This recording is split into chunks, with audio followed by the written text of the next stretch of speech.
All right, we should have both streams up and running now. I suppose I could get the guest queue open so that I can actually take guests.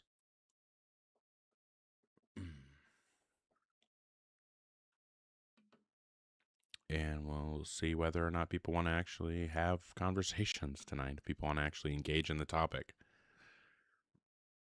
The thing I'll never understand is how many folks come up just to not engage. But hey, maybe you are 18 plus and believe in a God and can provide justification for that God belief. If that sounds like you, feel free to request up. I'd be happy to have the conversation.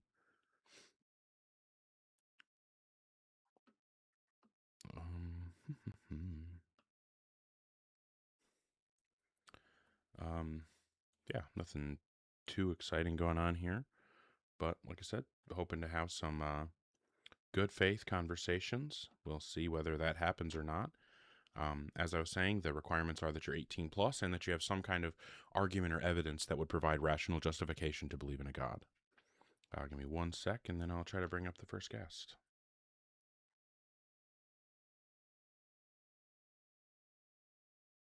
Oh, okay.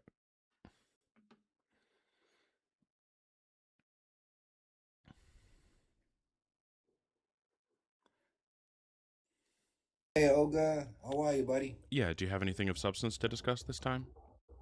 Well, yeah, I'm 18 plus for one, We've spoken. and yeah, I can give you an answer, like a argument, so to speak, if that's right. Yeah. What's the argument that provides rational justification to believe in a God? Okay, so people who believe in a god, usually do it because they are trying to find the answers to the existential questions in life, origin, meaning, morality, and destiny. And they find these answers in whatever beliefs, religious text they believe in and subscribe to. Yep, and that has So nothing that's to why they do with the believe in topic God. here.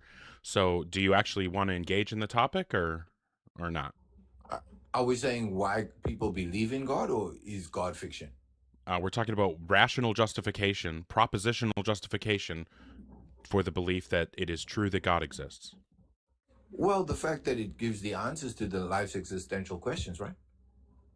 I mean, some people might think that it gives the answers, but if you're claiming that it gives the answers and that's why we should believe in God, then you have to demonstrate that it gives the right answers.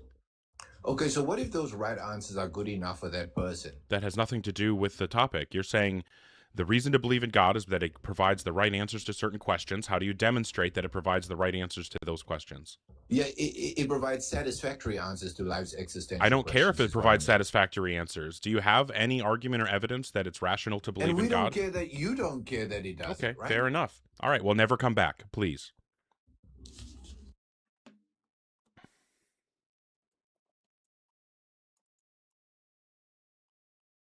All right, put in my notes to make sure not to bring that idiot back up.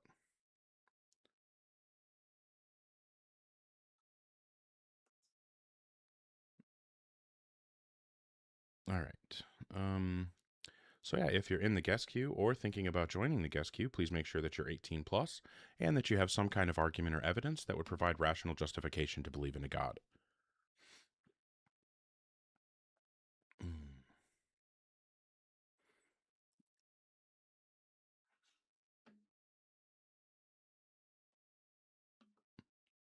Are they not connecting? Um, I changed. I changed my. I got rid of the black because like now that I'm sitting at this like angle, it was like all weird on the side of my face. Um, so I just got rid of the background, and I figure like there's not really, any like identifiable stuff to hide behind me or anything. It's not like I have an exciting or fun background, but um, anyway, yeah, we'll see if we can actually have the conversation here. Um, so yeah, if you're in the guest queue or thinking about joining it, please make sure that you're 18 plus and you have some kind of argument or evidence that would provide rational justification to believe in a God. Hi, Sapphire. Are you at Hello least there. 18? Yeah, I'm 31. Okay. What God do you believe in? The does that matter? Yep. Because we're just talking about God in general, right? We're not talking about a particular God. What God do you believe in? May I ask why that matters? It's the question that I ask everybody, and if you're not able to like stake a claim, tell me what your position is, then there's no way to have a debate. The point of you coming up here is to have a debate. If you don't take a position, we can't have a debate. Okay, so do you think that the idea of God is fictional, or that a certain God is fictional? I'm going to ask one more time. If you can't answer, Okay, I will simply move on to someone who can engage in an adult conversation. What God do you believe in? I know how you debate now. Got it. So I believe in the God of the... I'm not doing this. I know how you debate now. The way that I debate is linearly, directly. No fucking around, no bullshit. We talk about the topic. That's it. We don't do this like meta bullshit. It's fucking stupid. All right.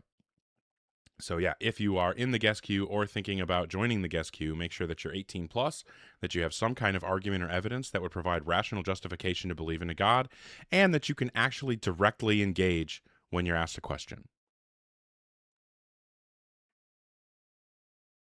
Hi, Chaos. Are you at least 18? Hello? Did you hang up? Okay, fair enough. Why the fuck is my goddamn this camera, I tell you. Hey, there we go. All right. Hi, Hello. Fill Your Spirit. Are you at least 18?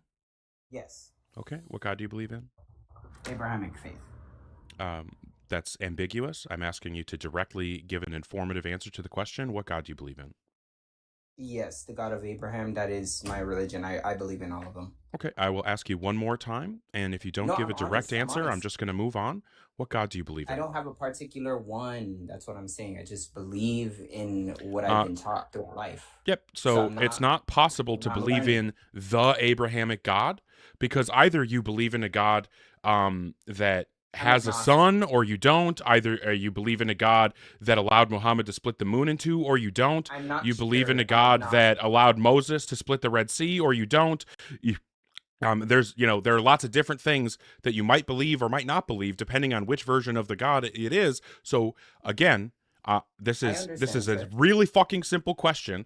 If I believed in a God and someone asked me what God I believed in, I would just give a direct, unambiguous answer and tell them this is the God that I believe in, and I'm not ashamed of it. If you're ashamed of it, then you probably don't need to be here. So I'll ask one last time, what God do you believe in? I'm agnostic. Okay, don't come back.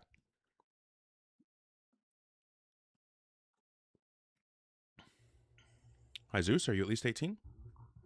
Yes. Cool. What God do you believe in? The Christian God. Fantastic. See how easy it is, folks? And what would you say is the best argument or evidence that would provide rational justification to believe in a God? Well, there's plenty of... Oh, shit. Can you hear me? Yep. Okay. My Wi-Fi's bad. Well, from the logic of what it seems like your standpoint is, I could just as easily say that you are fiction because I've seen a picture of you, I've seen a video of you, but I've never actually seen you in real life, therefore you don't exist. And, okay, so you don't want to give an argument? Well, I'm giving, it might not be an argument, but it's okay. Well, theory. I asked you for an argument or some kind of evidence. Do you have either of those? Guess I was going for more of a theory exchange, so if you want to move on, that's fine. I'm just asking if you have any argument or evidence, like a reason to believe in God. Do you have that? Or do you believe in God without reason, irrationally? I believe science correlates with religion, and, well, religions are different. That doesn't answer my question. Do you have a reason for believing in God? Yeah, so if you want to get specific... Do you have a reason for believing in God? Yes, creation. Oh, fantastic. What is the reason to believe in God? I just said creation. That's an assumption that a God exists and created things. I'm asking you for a reason to believe in God in the first place. Saying I drew this conclusion after already believing in God has nothing to do with why you should believe in God. So, do you have a reason to believe in God? Well, I guess you're too specific for this type of, like, exchange, so I guess I'll go. Okay, so you don't have a reason to believe in God. Okay. Just to clarify, the only question that I was asking is, do you have a reason to believe in God? And apparently, that is too difficult of a question for believers to answer. I couldn't give a reason to believe in a God. It's honestly kind of embarrassing to come up here and just admit in front of everybody that you are that irrational. We'll see if we can have an actual conversation at some point here. Hi, Snoop. Are you at least 18? Yes. Okay. What God do you believe in? None. You believe in no gods? None. Okay. None whatsoever. Okay. Well, I'm just doing debates with folks who believe in a God, so have a good one. Okay. Apparently, I'm not saying this enough. I will take that as a mistake on my part. If you are in the guest queue or thinking about joining the guest queue, make sure that you are 18 plus and that you have some kind of argument or evidence that would provide rational justification to believe in a God. Right? That is the point of coming up here, is to provide the argument or evidence. All right. So we'll see if we can have our first conversation on our sixth guest. Hi, Matek. Are you at least 18? Yeah, man, I am. I'm sorry? Yeah, man. I can't understand what you're saying. Are you at least 18? Of course I am. Indeed I am. Okay. And what God do you believe in? Every and any. Okay. Are you going to speak in normal English words that I can understand, or are you going to keep doing this thing? Hopefully we can be of an understanding, because we're not from the same area probably, so if anything, do ask questions and hopefully we can have a nice little rebuttal. Okay. What God do you believe in? Any and every, but to be fair with you, I was Okay, labeled cool. Christian, Muslim. Don't come back. Jesus fucking Christ. How is it this difficult to just say what God you believe in? How could it be that fucking complicated? Jesus. All right, so if you're in the guest queue, please make sure that you're 18 plus. Make sure that you actually can tell me what God you believe in, and that you have some kind of argument or evidence that would provide justification for believing in that God.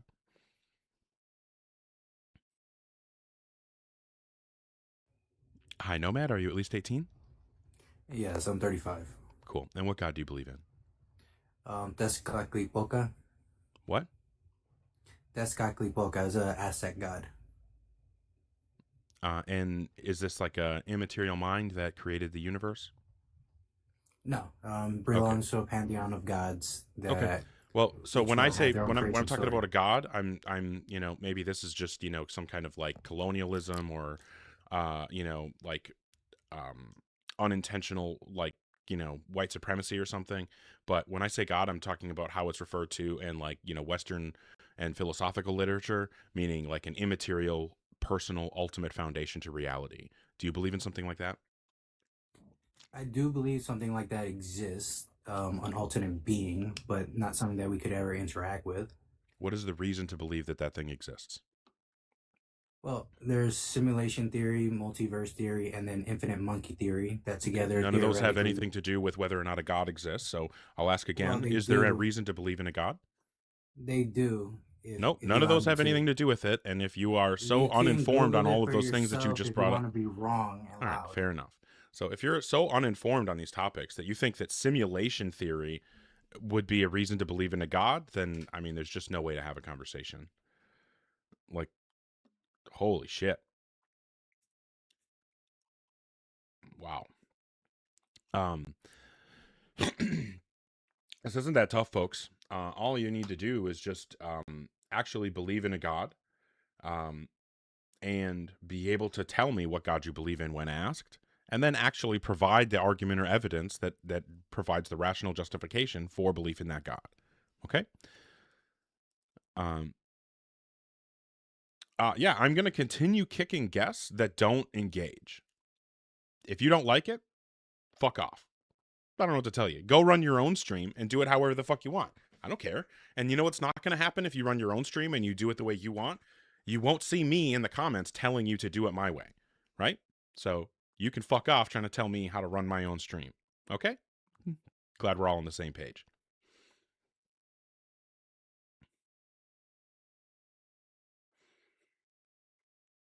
Hoping for conversation number 1. We'll see whether or not Jack can join here. I don't know if Jack is connecting. Bueller.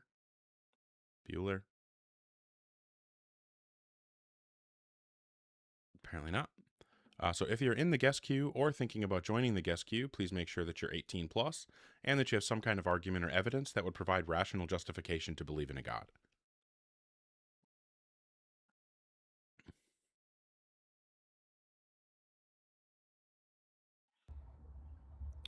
Hi, Yearn. Are you at least Nope. 18? Yeah, Okay. What God do you believe in?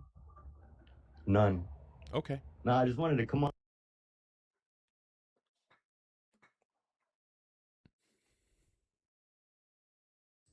Hi, user. Are you at least 18? Yeah, I'm 32. Okay. What God do you believe in? I believe in Jesus Christ, the New Testament God. Okay. And what would you say is the best argument or evidence that would provide rational justification to believe in a God?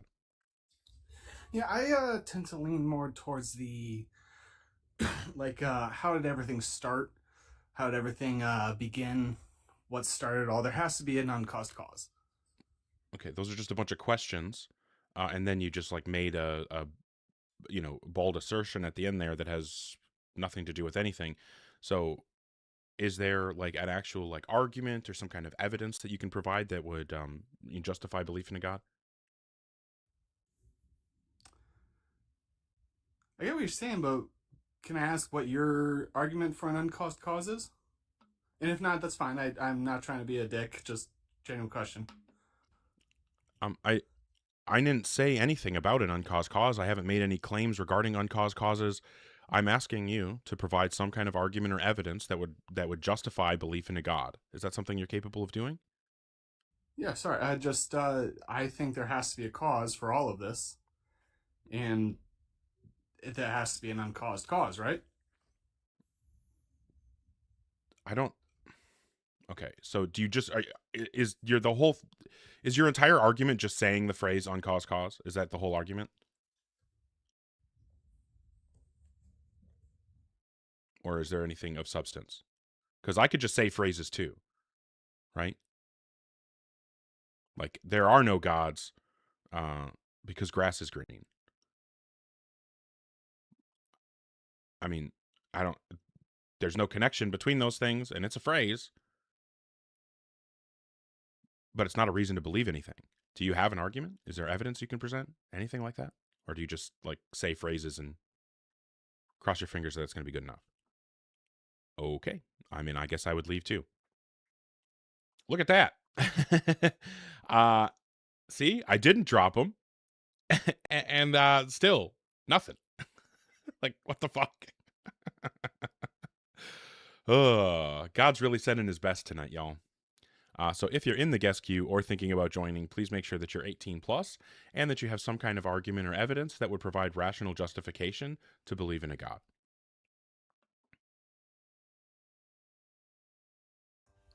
Hi, Dynite. Are you at least 18? I'm 23. Hello. Hope you're well. I hope I don't just run your ears. Please try to understand what I'm trying to say. But what God do you believe in? I believe in the one true unseen God, Allah.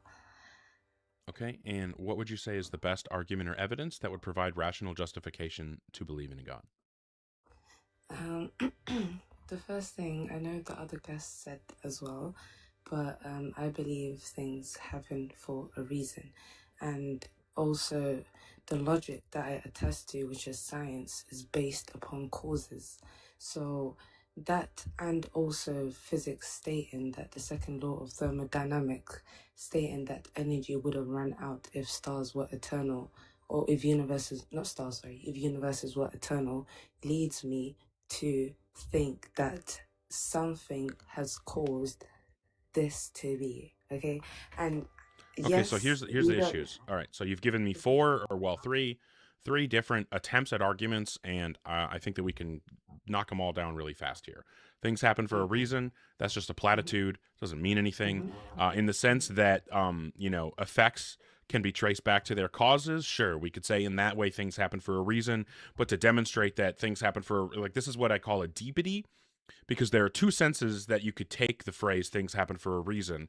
The sense where it's true, it's meaningless. Like, of course, effects can be traced back to their causes. So in that way, yeah, I guess things happen for a reason, but it's not important, right? That's a vapid truth. It's trivial. But in the way that it seems deep and profound, it's not true. The idea that, like, oh, there's some overarching, plan that it determines why things happen when they happen and all that kind of stuff. Obviously, that's not true. If you think that I should believe in that and that believing in that would get me to believe in a God, you're welcome to, after I'm done knocking down the other arguments, you're welcome to come back to it and try to provide a case for it. But it's clearly obviously not true, and again, it's just a deepity. And then, so the second one, science is based on causes. The problem with saying science is based on causes is that science can only investigate things that happen in the universe, right? And what we know about causes from all of our experience with every cause that has ever caused an effect that we have been privy to witness is that causes and effects are spatiotemporal. That means that causes and effects are things that are both in space and in time.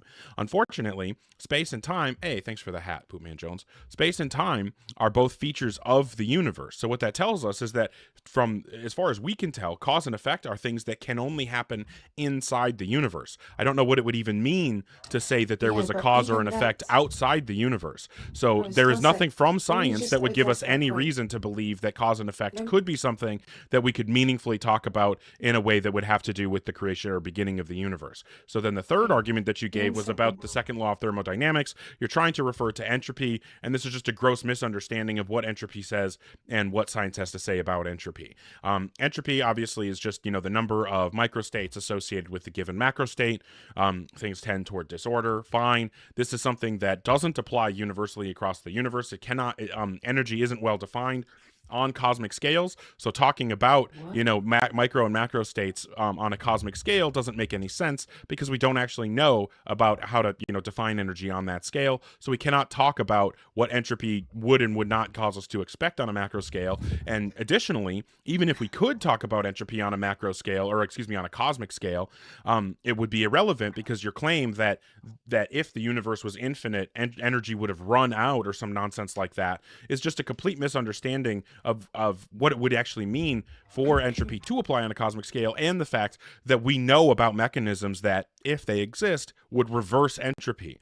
Also, there's no reason for us to think that there's a maximum value of entropy. It's possible that it's a potential infinite where it could just keep increasing forever. Or, because the second law of thermodynamics actually only says that entropy can't decrease, what we would actually be able to see is that what is actually possible is that entropy could reach some level and then just never get any higher, and it wouldn't be a violation of that second law of thermodynamics. So for a lot of reasons, entropy is not a good argument.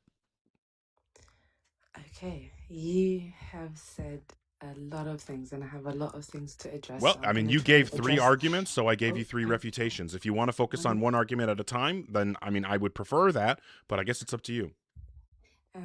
At some point, you were talking about the observable universe and like what we can observe and everything. I had a point to put there, and my point was that, I do understand the observable universe is finite as well as infinite. But I didn't say anything about the observable universe. No, that's something I added on.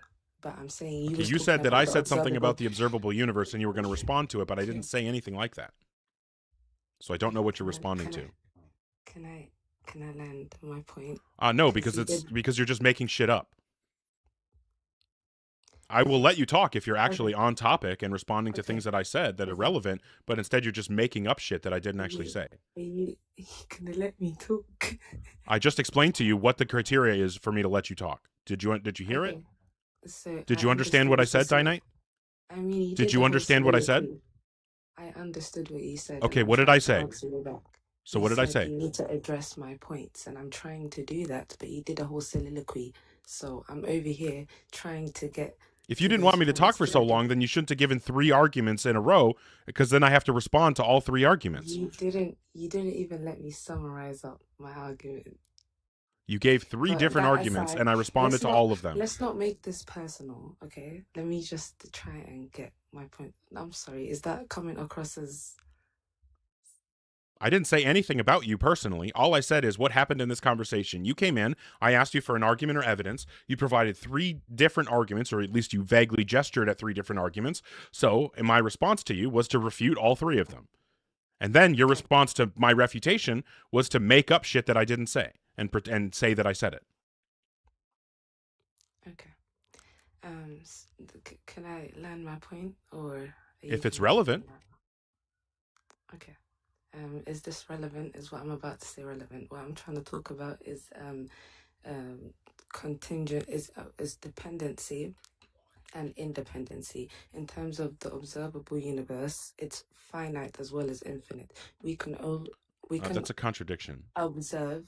I know it's a contradiction. Okay, but well, contradictions aren't true. So if there's a contradiction, we also Dynite, hold on, understand. Can I hold on, land hold my on, thought calm down, process, hold please? on, hold on. Oh, If you're okay. saying that there's a contradiction in your view, then you don't need to continue. We can reject it right now.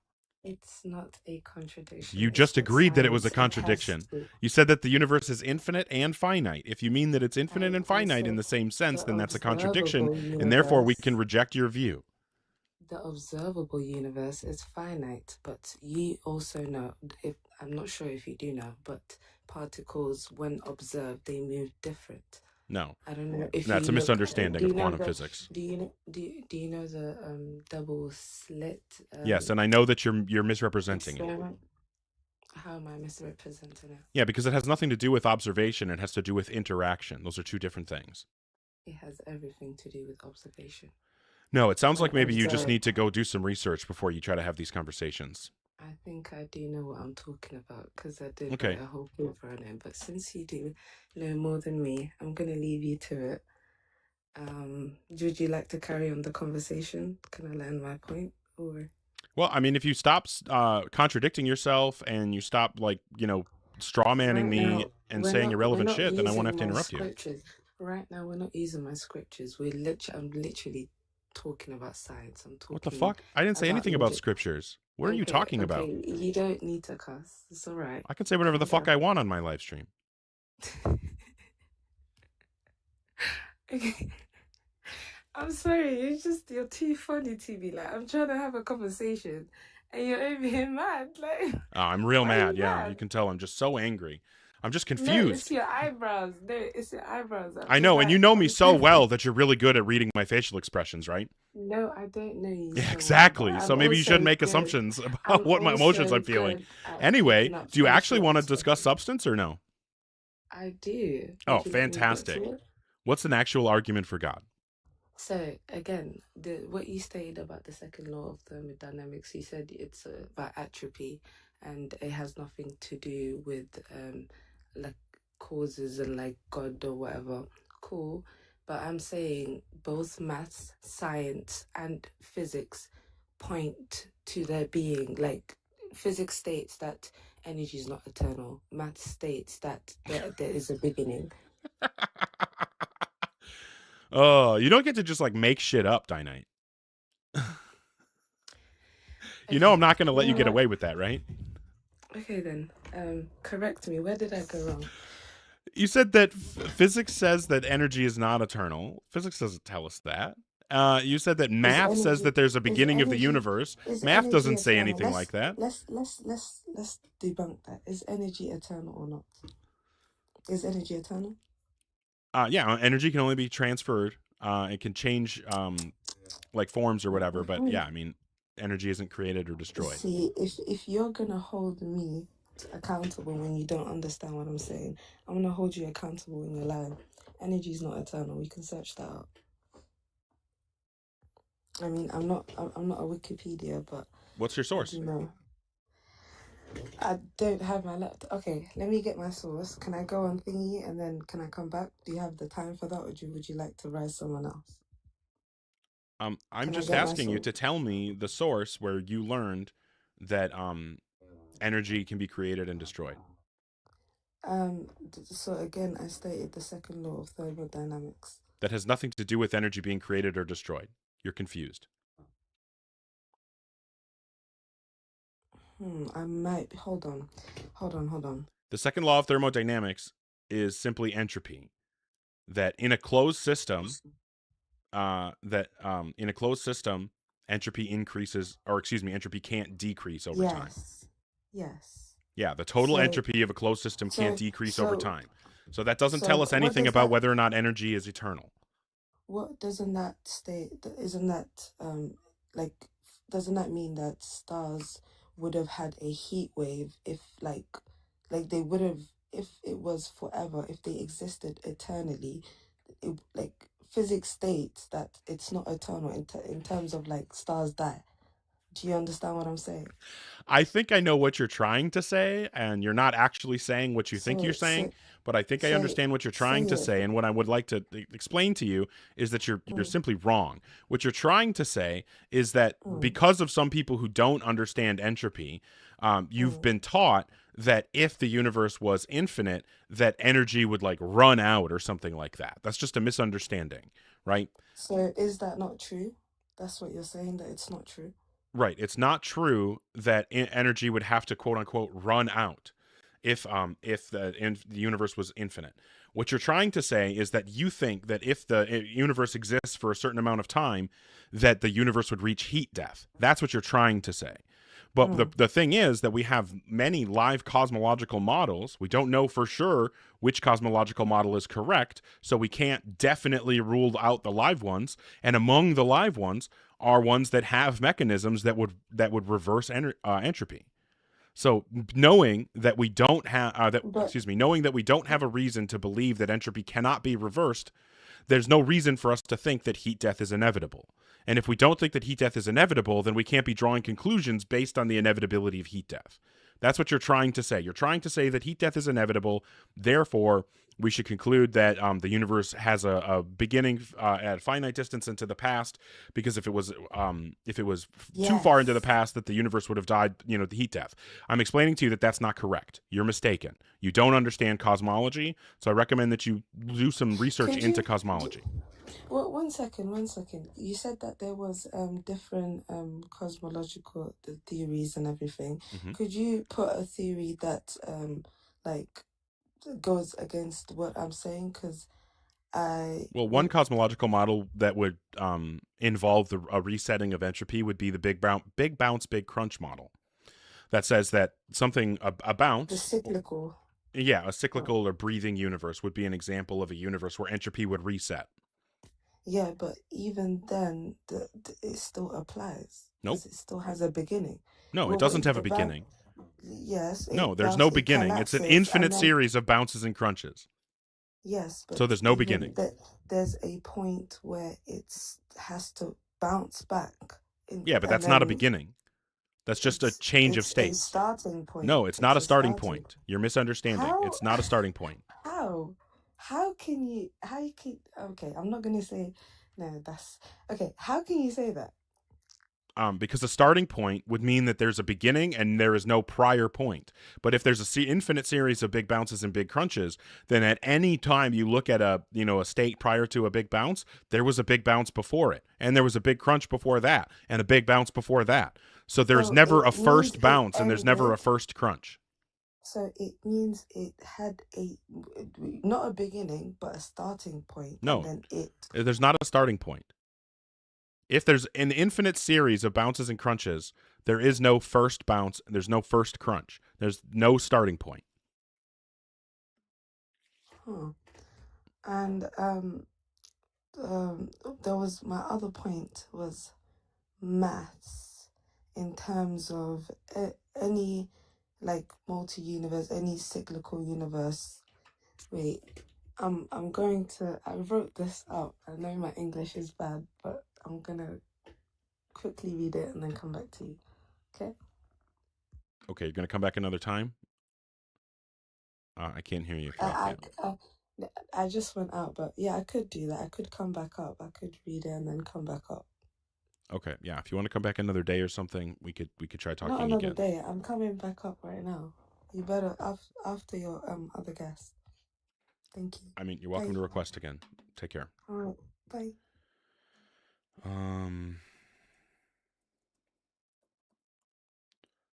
What do I even say about that one? Entropy, I guess, was the topic of that conversation.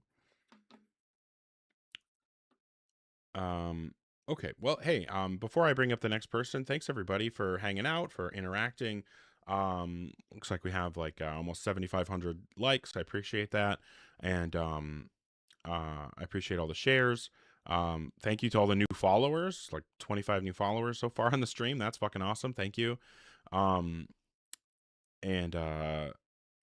Yeah, sorry, I got distracted. Thank you everybody for the support. Saintly, Breadsticks, Poopman Jones, Derby, Queen Laquifa, Breadsticks, Alan Gibson, Wit, Landon, yeah, holy shit. Thank you everybody so much for the support. Lupine, Casey, Mikey, Lem, Lupine, Poopman Jones, Landon, Wit, Landon, Poopman Jones. Sincerely appreciate it, everybody. Thank you. All right. Yeah, I don't think I've ever gotten new followers at this rate. This is crazy. Thank you. I don't know what's going on. I also saw a username among the follows that I recognize, but I don't know if it's actually like the person. So I don't know. Who could say? Anyway, you guys don't give a fuck about that. You're here for the debate. So if you are in the guest queue or thinking about joining the guest queue, please make sure that you're 18 plus and that you have some kind of argument or evidence that would provide rational justification to believe in a God. Hi, Everett. Are you at least 18? Yeah, I'm 20 years old. Okay. What God do you believe in? I believe in the Christian God. Okay. And what would you say is the best argument or evidence that would provide rational justification to believe in that God? Or any Yeah, God? so I would say the historical evidence of the resurrection and the prophecies. What's the historical evidence of the resurrection? Yeah, so we do know Jesus was crucified, but we also know that the disciples sincerely believed that Jesus rose from the dead. How do we know that they sincerely believed he rose from the dead? Yeah, because, I mean, the Bible does say that, but the Bible is a historical source, right? No, Four the Bible's independent the gospel claim. sources. The Bible's the claim. What's the evidence that the claim is accurate? Right, but four independent sources, right? No, those are not independent sources. They are simply anonymous writings that we know nothing about the veracity of any of their claims. So what is the actual verifiable evidence that any of the claims in the Gospels are true? Verifiable evidence? Yeah. Just saying a guy wrote something down and we don't even know who wrote it down or what his motives were isn't a reason to believe in anything. I could write some things down. In fact, if you want, we can go over some things that I've written down, and I promise that you won't believe in them. So just the fact that somebody wrote something down isn't a reason to believe in something. Yeah, I mean, we also have outside sources outside the Bible, such as Tacitus. Tacitus doesn't tell us anything about who saw Jesus resurrect. Doesn't say anything, give us any reason to believe that Jesus resurrected, or that the apostles, believed in it, or the ridiculous claim that the apostles were martyred. None of those things are supported in Tacitus. Please don't bring up Josephus because it's not supported there either. So, what is the extra biblical evidence that any of these claims are accurate? Yeah, sure. So we would first have to go to why you don't think that the gospel accounts aren't reliable history.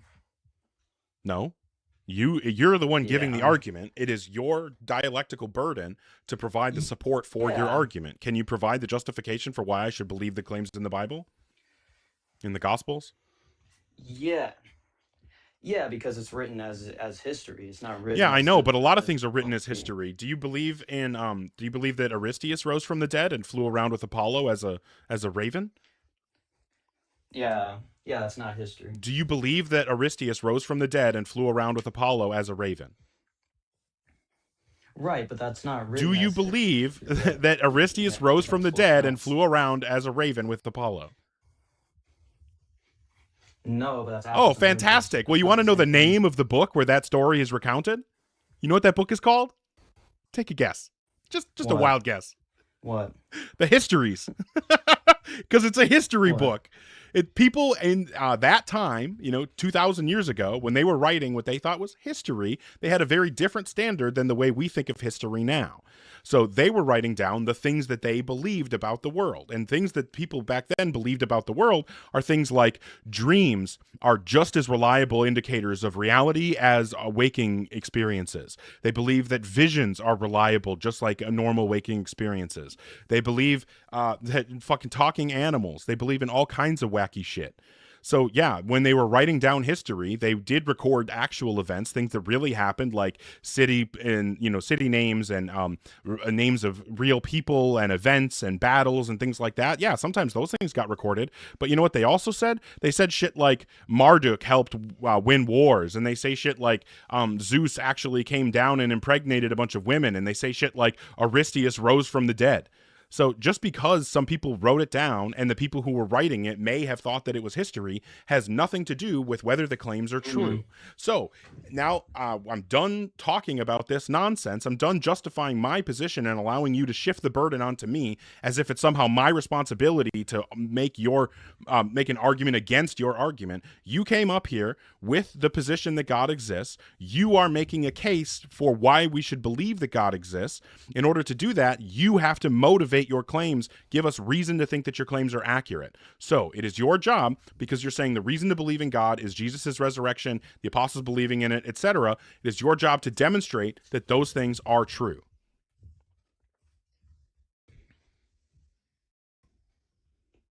I mean, we can both agree that all historical sources are biased to a certain.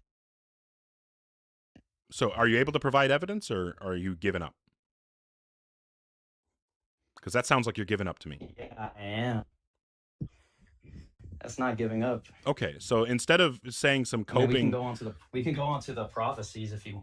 No, why should I believe in the resurrection? Why should I believe in the resurrection? Why should I believe that the Gospels accurately reported about the resurrection and people believing in it and so on and so forth?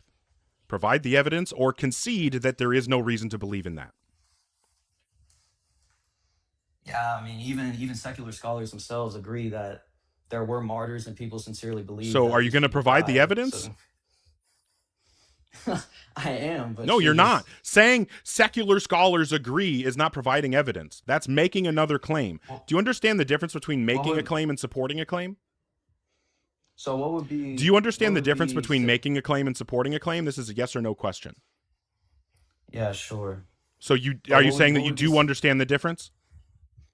Right, but you're asking for okay, so proof, explain to all of us what the difference is between making a claim and supporting a claim. Yeah, making a claim is saying like said thing is what it is, or if it's true or not. And supporting a claim is? Supporting a claim is like attaching onto the claim itself. Yeah, supporting a claim would be providing justificatory reason to accept the claim as true, right? Sure. Okay, what's the justification to think that the gospel claims are real, are accurate?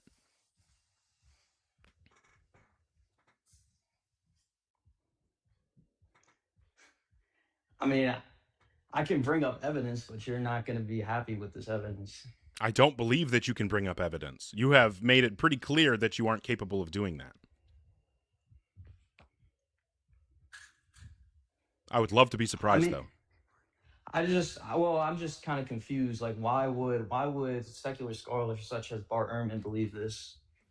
Believe what? That the apostles really thought that Jesus died, that there were even apostles in general. Why is that the case? I didn't say anything about people not thinking Jesus died. Okay. Why do you think... Okay, then how do we know what's written in the Gospels is accurate and what's not? That's what you're supposed to be providing an answer for. You want me to make your argument for you? No, but it's just like you're kind of picking. Do I need to help you put your pants on too? Do I need to help you like pick out your clothes for tomorrow? Do you need me to cut the crust off of your sandwich, little baby boy? Like, what the fuck is going on right now? Yeah, I mean, you're kind of just picking and choosing which... What do you mean picking and choosing? All I've been doing this entire time is asking you to provide evidence for your claims. So far, you've provided zero evidence and you've made a whole lot of claims. Let's change that ratio by providing evidence for at least one of your claims. Yeah, but you do agree that the apostles really thought Jesus died. But then when I bring up No, I don't. I don't something think else, that Jesus even existed. I don't think that there's sufficient you don't evidence for think that. Jesus existed? No, I don't think that Jesus existed. However, I'm willing to grant it for the sake of conversation. But what a really bad idea for you is to rely on what you think I agree with and what you think I don't agree with. How about you try actually presenting evidence? And this is the last time I'm asking. If you don't present evidence now, I'm just going to take it as a concession that you know that there is no reason to believe in the claims of the Gospels. So here are your two options in front of you right now. You either present evidence for why we should believe in these claims from the Gospels, or you do anything else, and we'll all know that what you're really saying is that you know there's no reason to believe in it. You just are too scared to admit it out loud. I mean, yeah, we have like Pontius Pilate's stone, for example. What stone? It says Pontius Pilate on it, the stone. What does that have to do with anything? Because it's using real historical. That's what I'm trying to say. It's written as historical narrative. You know what historical fiction is, right? Yeah, it's not. Did Abraham Lincoln actually exist? Yeah. Do vampires actually exist?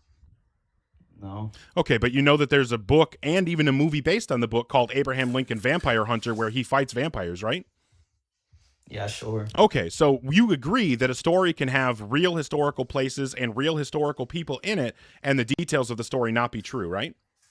Yeah, sure. But okay, fantastic. So now what I'm interested in is not just like me giving you evidence that Abraham Lincoln was a real person doesn't prove vampires. In order for me to prove vampires, I would actually have to provide evidence that directly supports the existence of vampires. That's the situation you're in. Demonstrating that Pontius Pilate really existed has nothing to do with whether there's a God or whether Jesus rose from the dead, any of that, whether miracles happen, none of that. It's completely irrelevant. I don't care whether Pontius Pilate actually existed. I care whether or not the supernatural claims, the miracle claims of the Gospels are true. This is your last opportunity. You're either going to present some relevant information that actually justifies or at least could potentially justify your position, or anything else is just a concession that you know you can't do it and you know there's no reason to believe in God and you're just too scared to admit it.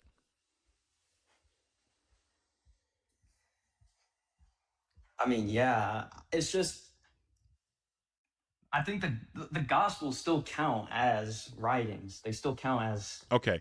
I understand that it's really scary to admit it, but thank you for giving the concession and letting everybody know that you know there's no evidence for God. Hopefully you will grow the balls to admit it to yourself as well. Have a good rest of your night. Unfucking believable. Anything but actually engaging. Okay. Good times, huh? Oh, by the way, thank you everybody so much. Holy shit for the support. Lupine, thank you so much. Poopman Jones, thank you. KC, thank you so much. That fucking looked like a Master Chief helmet. That was cool as fuck. Glitter, thank you so much for the support. Asmodeus, Lobes, Quickie, Vegan, All Religious Rejects, Saintly, Breadsticks, what is this? Alec for Truth. Thank you everybody so much for the support. I sincerely appreciate it. Yeah, I don't do this, for the support or anything. I do it because honestly, I love talking about this stuff, but it feels fantastic that, we've got hundreds of people here hanging out, people interacting, tapping the screen, following, supporting. I sincerely appreciate it. It is fucking crazy. I've gotten 40 new followers over the course of the stream. What the fuck is going on? Well, I love you too, Michelle. All right. And I do love you. Okay, so if you are in the guest queue or thinking about joining, please make sure that you're 18 plus and that you have some kind of argument or evidence that would provide rational justification to believe in a God. Looks like we have Isaac up next, then Papa J, and then Miles, and hopefully we can get to everybody from there. Hi, Isaac. Are you at least 18? Yes, sir. Cool. What God do you believe in? I believe in God Elohim. Okay, so you're Jewish? No, that's in the Bible. Yeah, the Jewish Bible. Yep, the Hebrew Bible. No, I'm a Christian.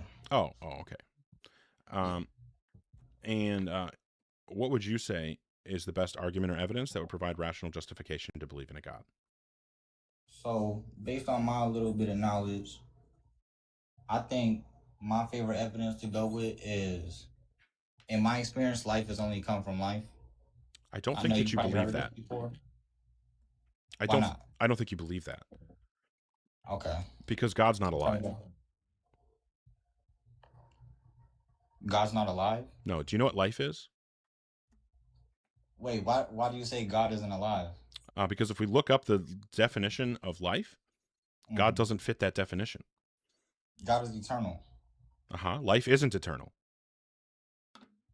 Right? Living things are not eternal. God is eternal. Living things have metabolisms. God doesn't have a metabolism. Living things like grow over the course of their lifespan. God doesn't grow. Living things procreate and they create offspring. God doesn't create offspring like that. Like he's not spawning new gods, right? You might say like Jesus is the son of God, but I'm pretty sure your view is probably that Jesus and God are the same person or the same God. So God isn't procreating because he's not creating new gods, right? What else did I say? React stimulus. God doesn't have stimulus in his environment for him to react to, unless you believe in some really weird conception of God that I'm not familiar with. So yeah, what did we go over? So the broad definition of life is going to be capacity for metabolism. God doesn't have it. Growth. God doesn't have it. Reaction to stimuli. God doesn't have it. Reproduction. God doesn't have it. Like all of the qualifications, all of the things that make something alive don't apply to God. So God cannot possibly fit the definition of life. And if God doesn't fit the definition of life, and you think that life came from God, then obviously you believe that life came from non-life. No, I don't. I'm not too educated on the stuff you're speaking on specifically, but I think God can create life. You know, That's He fine. may not That's fine. physically I'm just reproduce. You know, I'm pushing back against your claim that life doesn't come from non-life. I think you and I both believe that life comes from non-life. I'm just asking you I to don't. grapple with that. If you think Yeah, I'm wrong, I'd love to hear why. I hear what you're saying. I'm not gonna say that you're completely wrong because I'm not as educated on them topics you were just speaking for your refutal or whatever the word is. But I say we disagree. Well, I mean, But can you give a definition of life that applies to God, all other living things, and no non-living things? so my understanding of life is different than yours. Yeah, we'll just agree to disagree. But I got a second argument. Well, because I can't go against what you said. Okay. If that's fine with you. Yep. Typically I would I'm here probably to press you learn. harder, but I like you, Isaac. You're actually like, you seem like an actual like reasonable person, somebody that I could like hang out with in real life. So Yeah. no problem. What you got for me? Yeah. I'm here to learn. Me too. Okay, so Me too. my second one would be that I believe it's more likely that as complex as let's just go with the earth. As complex as the earth is, and like me and you, that there's a designer rather than it happened by chance. So I don't think that you want to use this argument, Isaac, because if the principle that you're introducing to the conversation is, if something is at least as complex as the earth, then it must have an intelligent creator. If you give that argument, I'm just going to point out that God is at least as complex as the earth is.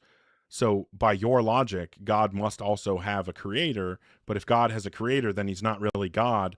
And Wait, I'm sorry, I didn't mean to cut you off. But why would you think that God is, or that the earth is just as complex as God, rather than God being more complex than earth? that's my point, is that God is at, okay. I'll put this up on my little notepad here. Okay, so what you're saying here is that if something is at least as complex as the earth, then it must have an intelligent creator, right? That's what you're telling me. My problem is that, and I think we both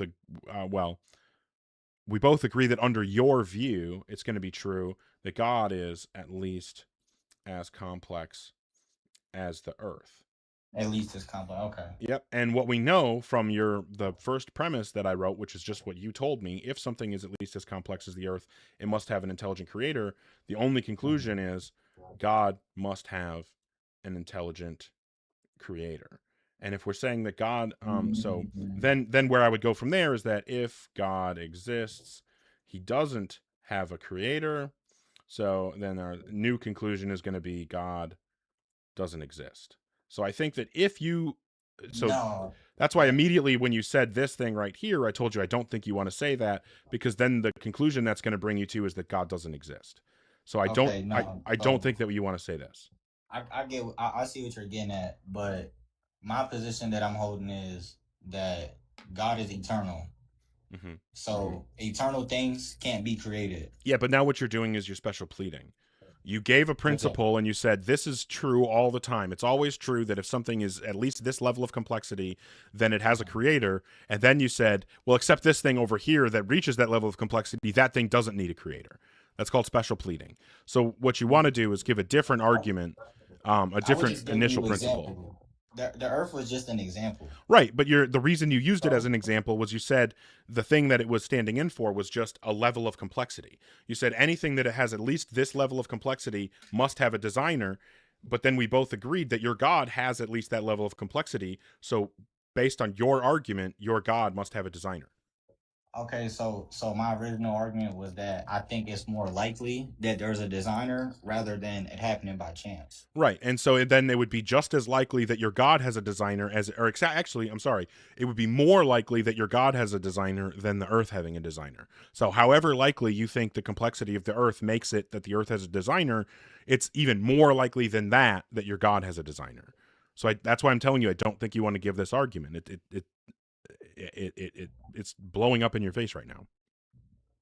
No, I don't think we're on the same page, because what I said was I think if something is eternal, it can't be created. Okay, so the principle that you're trying to give now is if something is at least as complex as the earth. No. I wasn't that was just an example. I'm saying that the complexity in general. You know? Right. So what you're saying is that if something is at least as complex as the earth, can I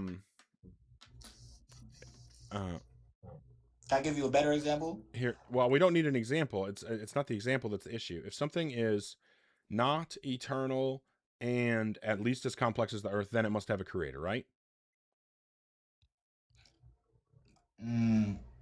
I think you're taking what I said and running a different direction with it. That's why I'm asking, can I give you something else? Is this what you said, yes or no? No, that is what I said, but can I redo that? Okay. Okay. So, for example, the Cybertruck was created by Elon Musk. Or whoever he works with, right? It takes an intelligent mind to come up with that design. Well, the problem is that we know that trucks, even Cybertrucks, are made by people, right? We have background information about that. Just like we know that buildings need builders because we have background information about how buildings come into existence. And we know that paintings need painters because we know how paintings come into existence. We've never witnessed a universe coming into existence, so we can't draw conclusions about what the necessary conditions are for a universe to come into existence. In order for us to draw that kind of conclusion, we would have to have experience with universes coming into existence and then be able to extrapolate from that experience. But as far as I can tell, we don't have that kind of experience. Okay, can I ask you something then? Absolutely. What is your reason in believing, like what's your most powerful reason in believing that God is fiction? Okay. So let me think which argument I want to run. I've been running the same ones a lot, so I don't know if I want to just run the same thing. And I'm not saying I'm gonna have a refutal for it, but I'm curious. Hey, I respect it. I respect it.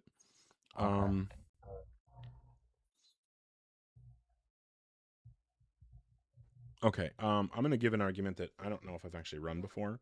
We're going to try it out. So what I'm going to do is I'm going to give a series of premises. So I'll just give a premise, ask you whether you agree. If you disagree, I will try to tell you why I think you should agree with me, and then we can discuss that. If you agree right away, then I'll just move on to the next one. Is that a fair way to proceed? Okay. Okay. So the first premise that I'm going to give is that if God exists, then he caused the universe to come into existence. Do you agree? If God exists, he caused the universe to happen? Yeah, he caused the universe to come into existence.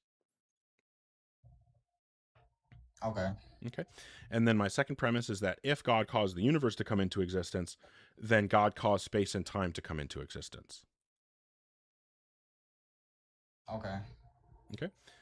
If God caused space and time to come into existence, then God is outside space and time, right? Mm-hmm. Okay, fantastic.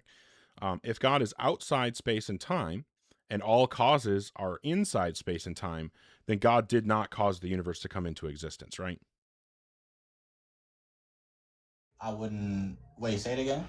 So if God's outside space and time, and all causes are inside space and time, then God didn't cause the universe to come into existence, right? I had to disagree there. Well, right now, all we're talking about is if it was true that God is outside space and time, and if it was true that causes are inside space and time, would it then be true that God didn't cause the universe to come into existence? Just if those, I'm not asking you to agree to those first two things, or the first one you already agreed with, but I'm not asking you to agree that causes are inside space and time. I'm just saying that if it was true that God's outside space and time, and it was also true that all causes are inside space and time, that would mean that God didn't cause the universe to come into existence.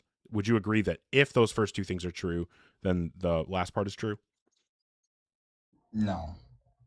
Okay, so what I'm saying is, if all causes are inside space and time, and God is outside space and time, then obviously God can't cause anything, right? Why can't he? Because if we're saying that all causes are inside space and time, and God is outside space and time, that means that God doesn't meet the requirements for being able to cause something. Wait. Can we define God real quick? I thought you said you believe in the Christian God. Because to me, it sounds like if there is a God, right? Hypothetical. You're putting limitations on a God. I'm not trying to put limitations. I'm just saying what is logically the case. Do you think that God exists outside of logic? I think God exists outside of space and time. But that wasn't my question. Does God follow the laws of logic? Like, do the laws of logic apply to God? I'm not exactly sure. Well, here's one way to know for sure.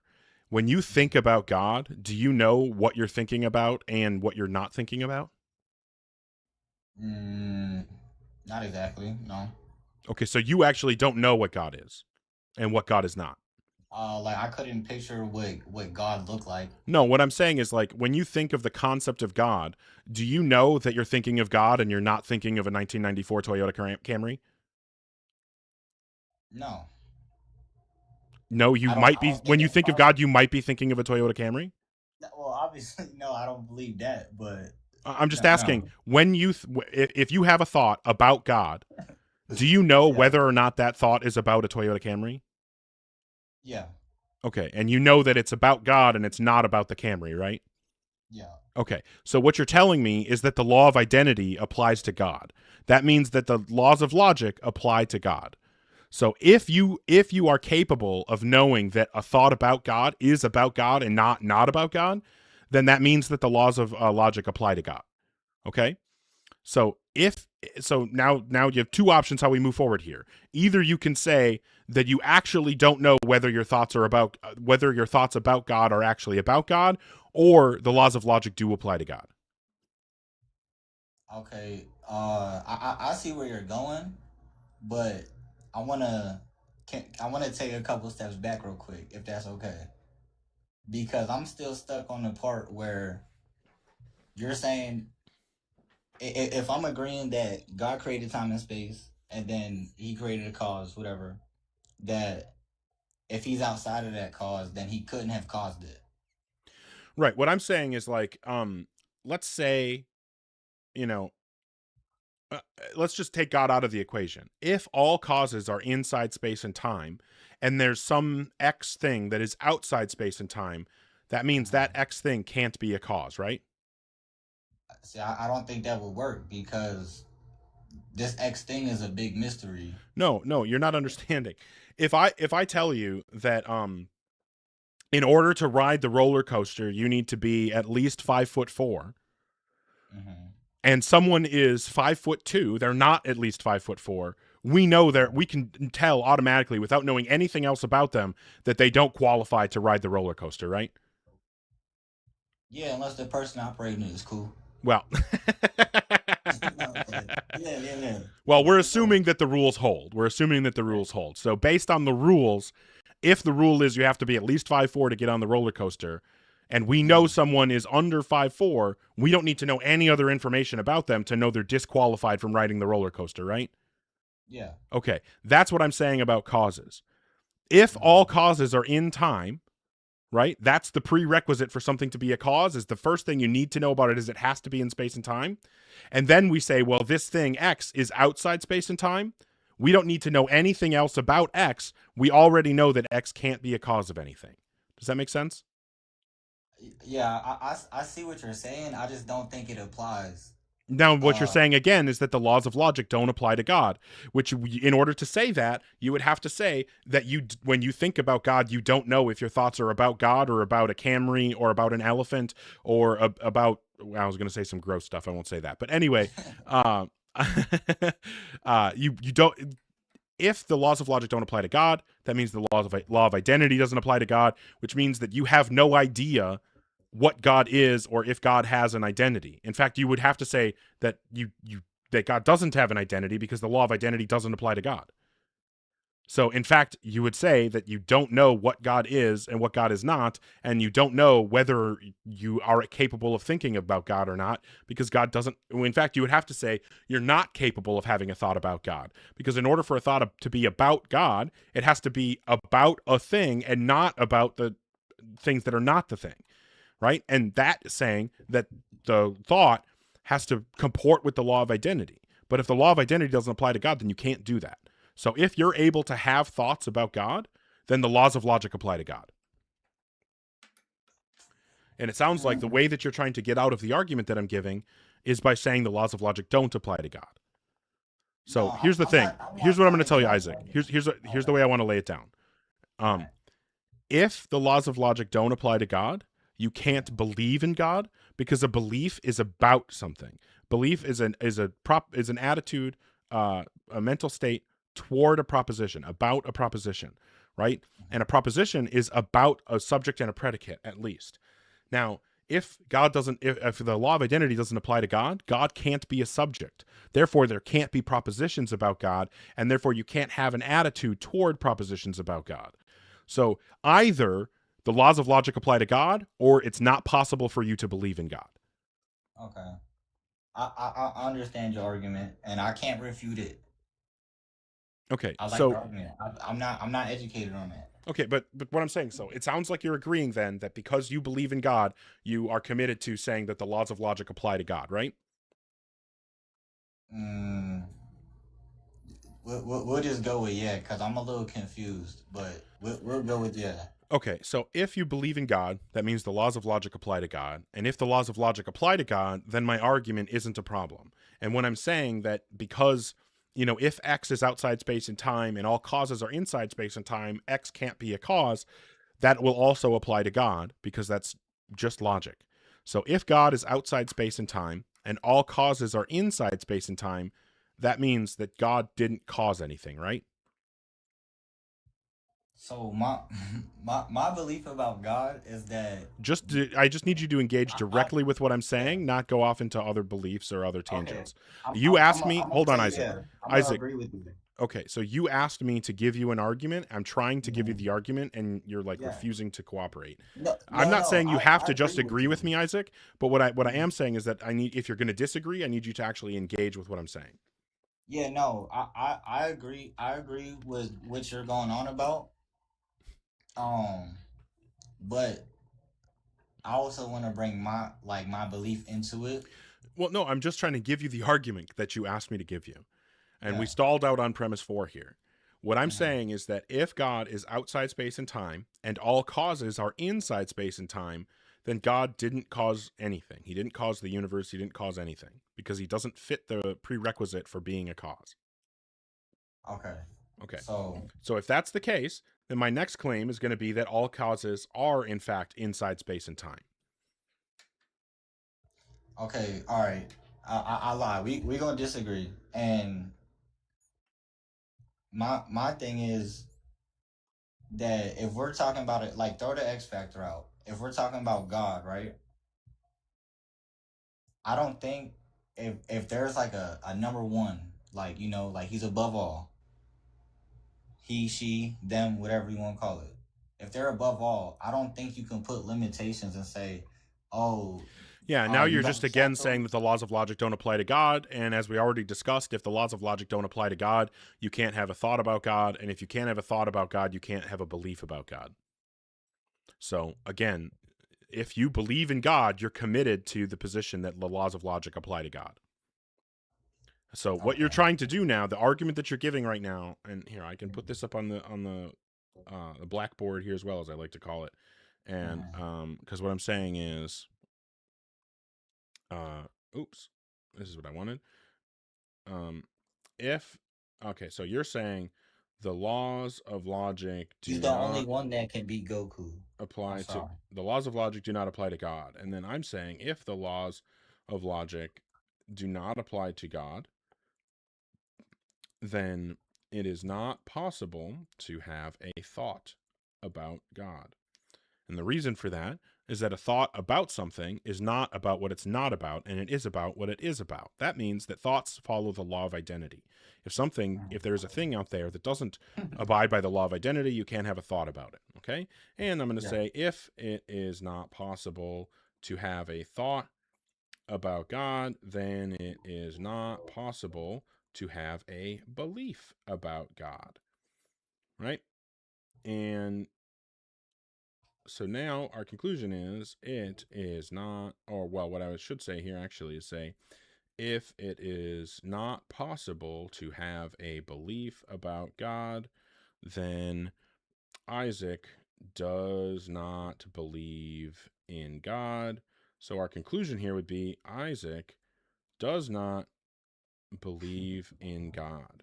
So now, as far as I can tell, the only way to get out of this conclusion that you don't actually believe in God is to reject this first thing, that the laws of logic don't apply to God. And then if the laws of logic don't apply to God, then I can't think of God. Then I see the dilemma. I see it. Yeah, if you can't think about God because he has no identity, then you can't have a belief about him. And if you can't have a belief about him, then you don't believe in him. Do you believe in God? Yeah, I do. Okay, I thought so. So what that means is that the laws of logic must apply to God. So you, by believing in God, so here's the fun thing, Isaac. It's not me placing limitations on God. It's you. By you saying that you believe in God, you're saying that God follows the laws of logic. You are the one putting him in that box. You are the one giving him those limitations. If you can give God those limitations, then I can use those limitations as part of an argument, which is why I'm using those limitations as part of this argument.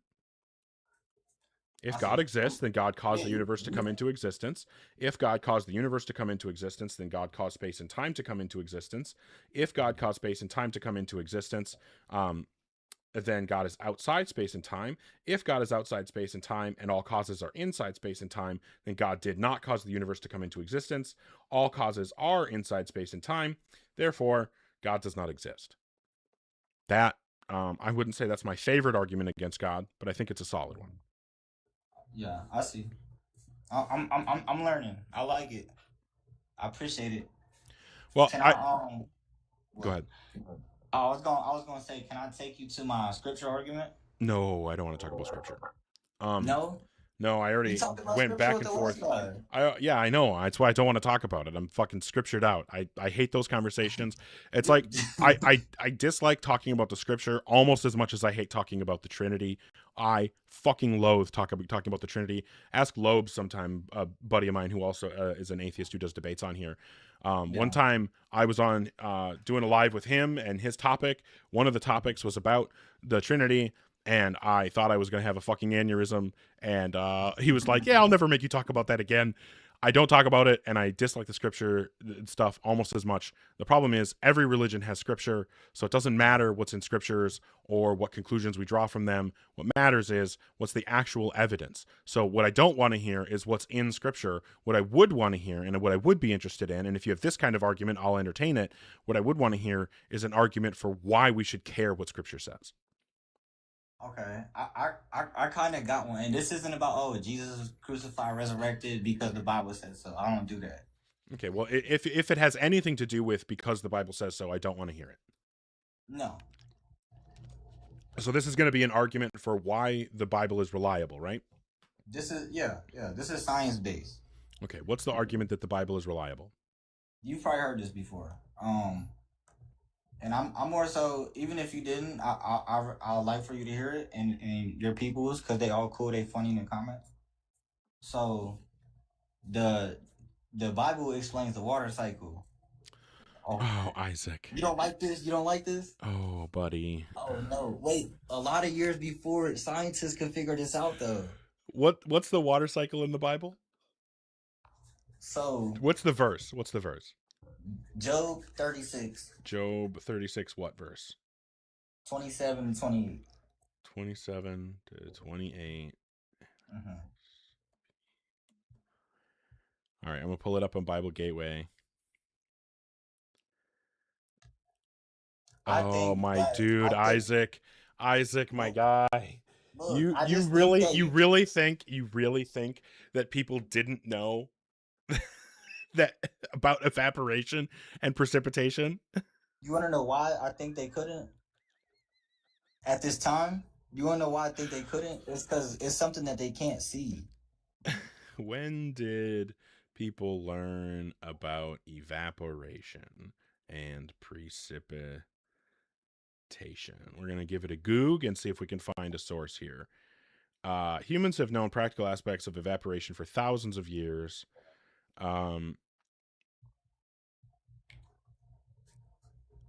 So as early as 500 BCE, we knew that the sun was evaporating water and that it condensed and caused rain. So 500 years before, and then when was the book Job written? Hold on.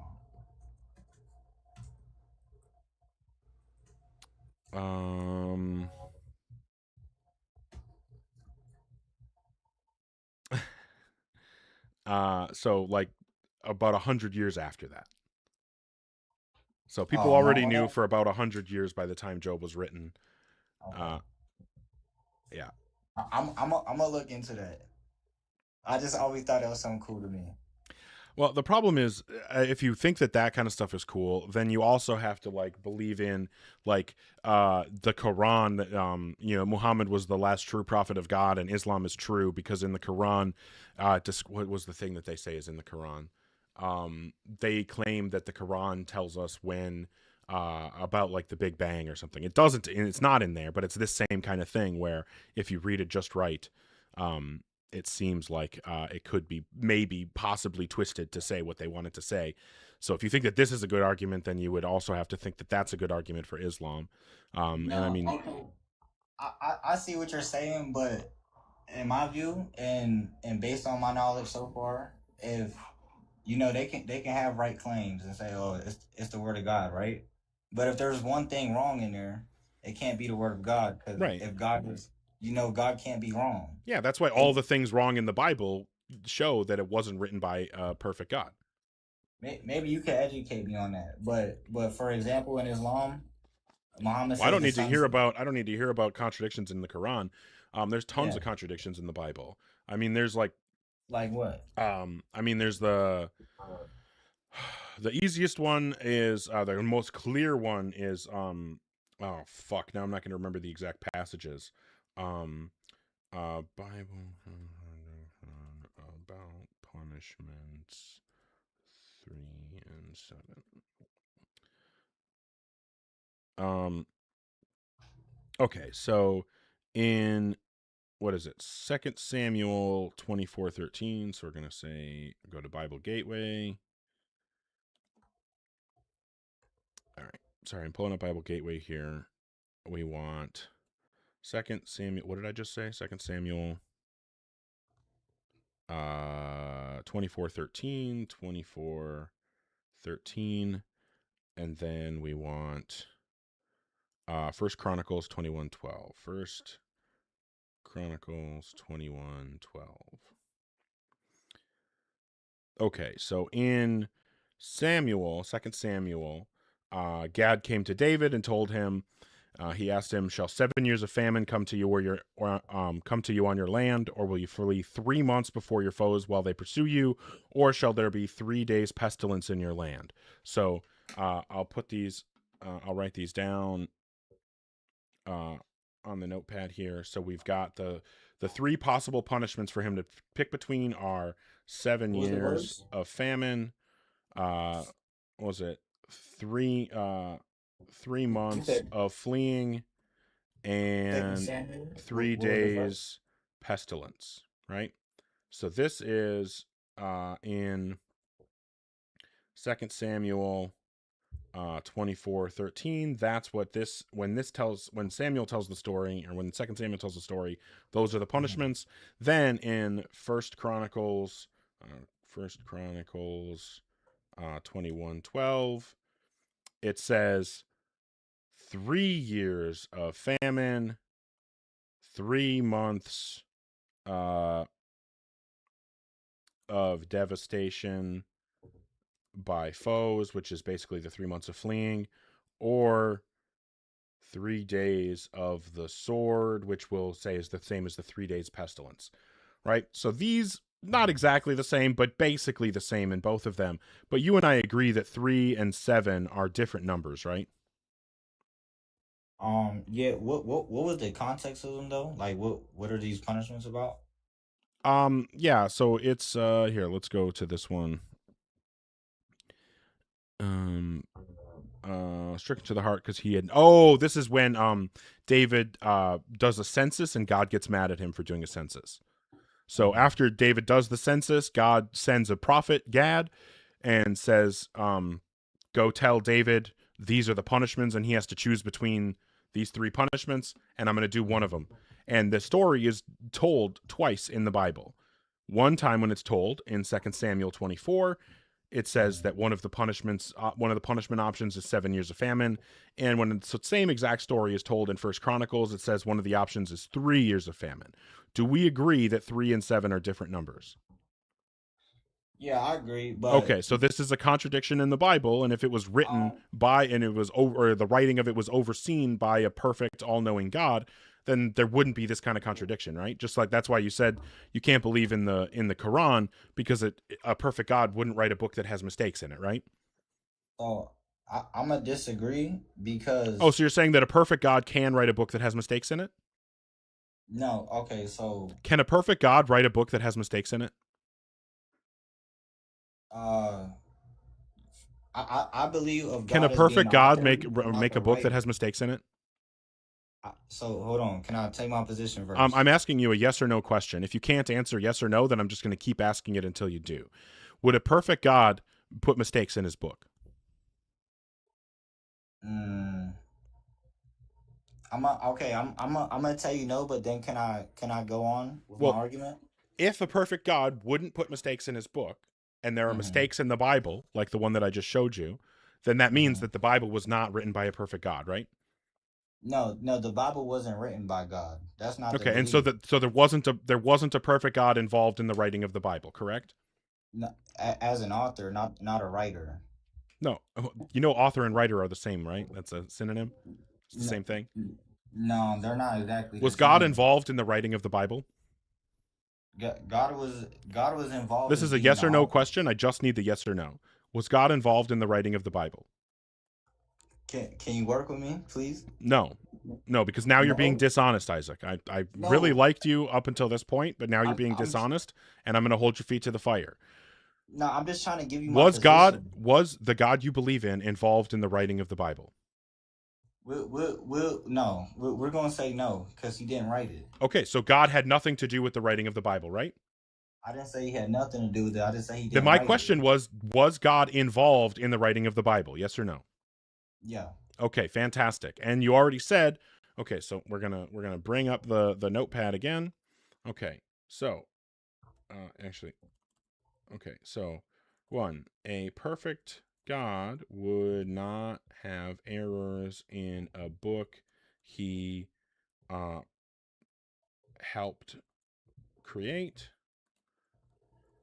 The Christian God helped create the Bible. The Bible has errors. The Christian God is not a perfect God. So, do you want to reject 1, 2, or 3? Okay, I'm gonna reject 3. Okay, but so you're saying that And 7 and 3 are the same and number? no, The only way that gonna you hold on, no Isaac. The no only no way you no. can reject 3 right now is if you say that 7 and 3 are the same number. Okay. So Yeah, here are your I'm gonna options. Here are reject 3. your 2 options right now. I'm 2 answering you. options. Option 1, 7 and 3 are different numbers. Option 2, the Bible contains no errors. You can only pick one. You cannot pick both. Which one are you picking? 1 or 2? I'm gonna pick 1. Okay, fantastic. So now we can go back to this argument above it. You can't reject number 3 now. We just discussed that. So you have to either reject 1 or 2 or accept the conclusion. No, okay. Can I give you my argument now? You can I've learned. reject 1 or 2, or you can accept the conclusion. I learned from you. Can you learn from me? You can reject 1 or 2, or you can accept the conclusion. See, this is where you're You being can dishonest reject 1 or now. 2, or you can accept the conclusion. I can't reject neither one of those. You won't let me do my argument. So say 1 or 2. Which one do you reject? I gotta say neither. Okay, so then you accept the conclusion. So we both agree that the No, Christian I God is didn't. not a perfect God, right? No, we didn't agree to that. Okay, Can you so allow then me to give my reject 1 or argument, 2. please? Can you? No, I can't. But can you allow me to give my argument? No. You can't allow me to give my argument Nope. because I don't believe that the Bible has errors in it. I think so. For example, you look at Fox News, ABC News, whatever. No, when Isaac, they stop. all Isaac, stop.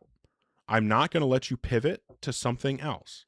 We are I'm not having a specific pivoting. discussion about a specific topic right now, and we're not moving on to a different topic until this is resolved.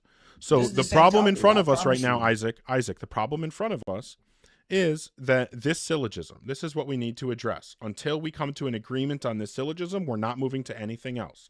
So you either need to reject 1 or 2, or accept the conclusion that the Christian God is not a perfect God. You've said that you can't reject 1 or 2, and we already discussed why you can't reject 3. So, or that why you're not willing to reject 3. So the We only didn't option discuss left for why. you is to accept the conclusion. Do you We accept the didn't dis- conclusion that the Christian God is not a perfect God?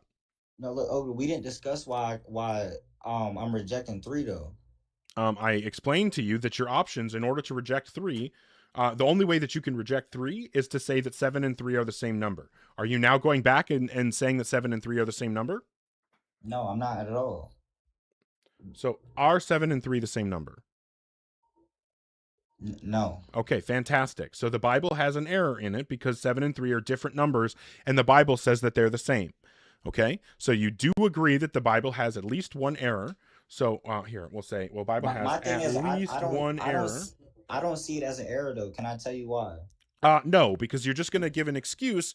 But No, it's again, not what an we're saying excuse. right now, hold on, you agreed that these are not the same. If God was involved in writing this book, as you said when you were talking about the Quran, there would be no errors, there would be no mistakes in it. There are mistakes, therefore it wasn't a perfect God involved in it. We've come to this conclusion. I didn't So say that there wouldn't be mistakes. so here's I said here's where we're at now, Isaac. you're not being honest with me now, because you're not letting me give you my position now. Because you're I trying to learned run from away you. from the argument, and I do not allow people No, to run away from the argument. So I'm either trying you're to going to show engage you. with the argument or you're not. And No, if you're no, not, but then I'm just going to move on. So do you want to no, engage with the argument or should I move on? look, I'm engaging, but I'm trying to give you a different point of view on the argument. That's all. Are 7 and 3 the same number? They're not the same number. I already Okay, answered does you the this. Bible conflate them as being the same in those two passages?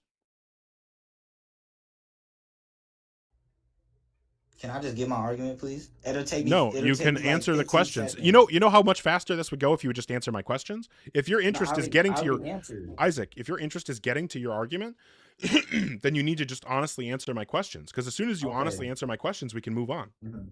Okay. I'm gonna answer your questions, but then after that, can I give you my argument? Yeah, as long as you honestly Okay. engage, yes, and you deal with Seven the entailments of your answers. 7 and 3 aren't the same number, and Fantastic. for And the those sake of the moment, we're gonna say it's an error. Okay, Okay. so those two passages conflated those numbers, and that's an error. Fantastic. So we know that it's true that the Bible has at least one error. So either you need to reject that a perfect God would not have errors in a book he helped create, or you need to reject that the Christian God helped create the Bible. Now you're trying to. I told you I was gonna answer you, and now you're trying to limit me on my No, options what I now. told you, Isaac, is that you could move on to your argument once this argument is done. That's what I said. If you Okay. can answer my questions and we can finish dealing with this argument, then you can give a different argument. If you aren't I willing to gotta give engage a and whole. finish this argument, then we cannot move forward. You're not allowing me to engage those. What No, I'm saying. I'm not allowing you to run No, away. I'm So not running again, away. I so don't do here are the that. two I told you I'm options. here to learn. Here are the options, Isaac. You have accepted 3, so now your choices are to reject 1 or 2 or accept the conclusion. So we're going to write this down, and then Okay. you're going to All say right. again. So the two options in I'm. front of you now, two options. Mhm. 1, reject 1 or 2, and 2, accept the conclusion. So you have two Okay. options available to you. We can only move forward if you accept one of these two options, and exactly how we move forward is going to depend on your Okay. which one of these you Let's choose. But you have to choose 1 or 2. One of these accept two. the conclusion. Let's accept the conclusion. Then I'll do my argument. Okay, so the Christian God is not a perfect God, right? We're gonna go for that for the sake of argument. Okay. Well, then where we have to go from there is that if the Christian God exists, he is a perfect God. The Christian God, Jesus, does not exist. So now you need to either reject number 4 or accept this new conclusion. We're gonna go with number 4. Okay, so you're going to reject that if the Christian God exists, he's a perfect God? Yes.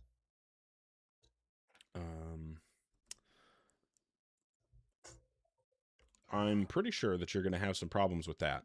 I'm contradicting myself because I'm trying to get through this argument so I can give you my argument because you're limiting me. You're not being honest in this discussion. No, I am being honest. I'm just holding you to the conversation and not letting you pivot to some other stuff while we have an unresolved issue in front of us. So, Yeah, no. We're gonna according resolve it, trust me. according to the Bible, Psalm 18:30, God's way is perfect. Deuteronomy 32:4, God is without iniquity. The Bible says that God can do no wrong. He's all knowing. He's all powerful. If the Bible says that the Christian God is a perfect God, and you say that the Christian God is not a perfect God, then obviously you don't believe in the same God that the Bible tells us about, right? Yeah, you got it right on the head. Okay, so if you don't believe in the same God that the Bible tells us about, and the God that the Bible tells us about is the Christian God, that means that you don't believe in the Christian God, right? If that's what we're gonna go with so I can do my argument, we're gonna say yeah. Okay. Well, so now what you're saying is that you're Okay. You know what? Fine. I'll accept that. We can move forward. So now, as long as any argument that you give from here is from the perspective that the Christian God does not exist, I won't give you any problems. Okay. Well, let's go on the Bible, right? No, we already agreed that the Christian God doesn't exist. This is historical. This has nothing to do with God. So okay. Okay. This is historical. It got nothing to do with God at this point. Because you wouldn't let me roll with what I gotta say. That's fine? We'll find out. Okay, so in the Bible, right, you understand there's different writers. And each writer gives their perspective. So, for example, because you've probably covered this topic about the resurrection. In one view, there was like two ladies there or whatever, they witnessed it. In another view, something else happened. These are just different point of views. And if somebody in there says, oh, it was 3 and not 7, or 7 instead of 3, it doesn't mean that's God's mistake. It's these people's perspectives. Just like when you look at different news channels, they give different perspectives of the news, right? Is that not valid? Well, so what's happening here, Isaac, and I wish that you had just like engaged in the beginning. What you're doing now is you're trying to go back to that syllogism and reject premise 1, which you initially agreed to. So what you initially said, and the reason that I created that argument, or put that argument together, was because you said that a perfect God would not have errors in a book that he helped create, and now you're saying that a perfect God can have errors in a book that he helped create. No, I'm not calling them errors though. I'm calling them different perspectives. Because the Bible is a historical book. You told me that there are no errors or contradictions in the Bible. I showed you a contradiction in the Bible. Now you're saying that it's not a contradiction, it's not an error. No, I'm telling you that there are different perspectives from people who wrote these different books in the Bible. Okay, so what you're saying is that a perfect God could allow different perspectives, contradictions in its book, right? So when we look at the history of I just the need you Bible, to answer the question. Is it the case that a perfect God can allow errors in its book? Allow contradictions?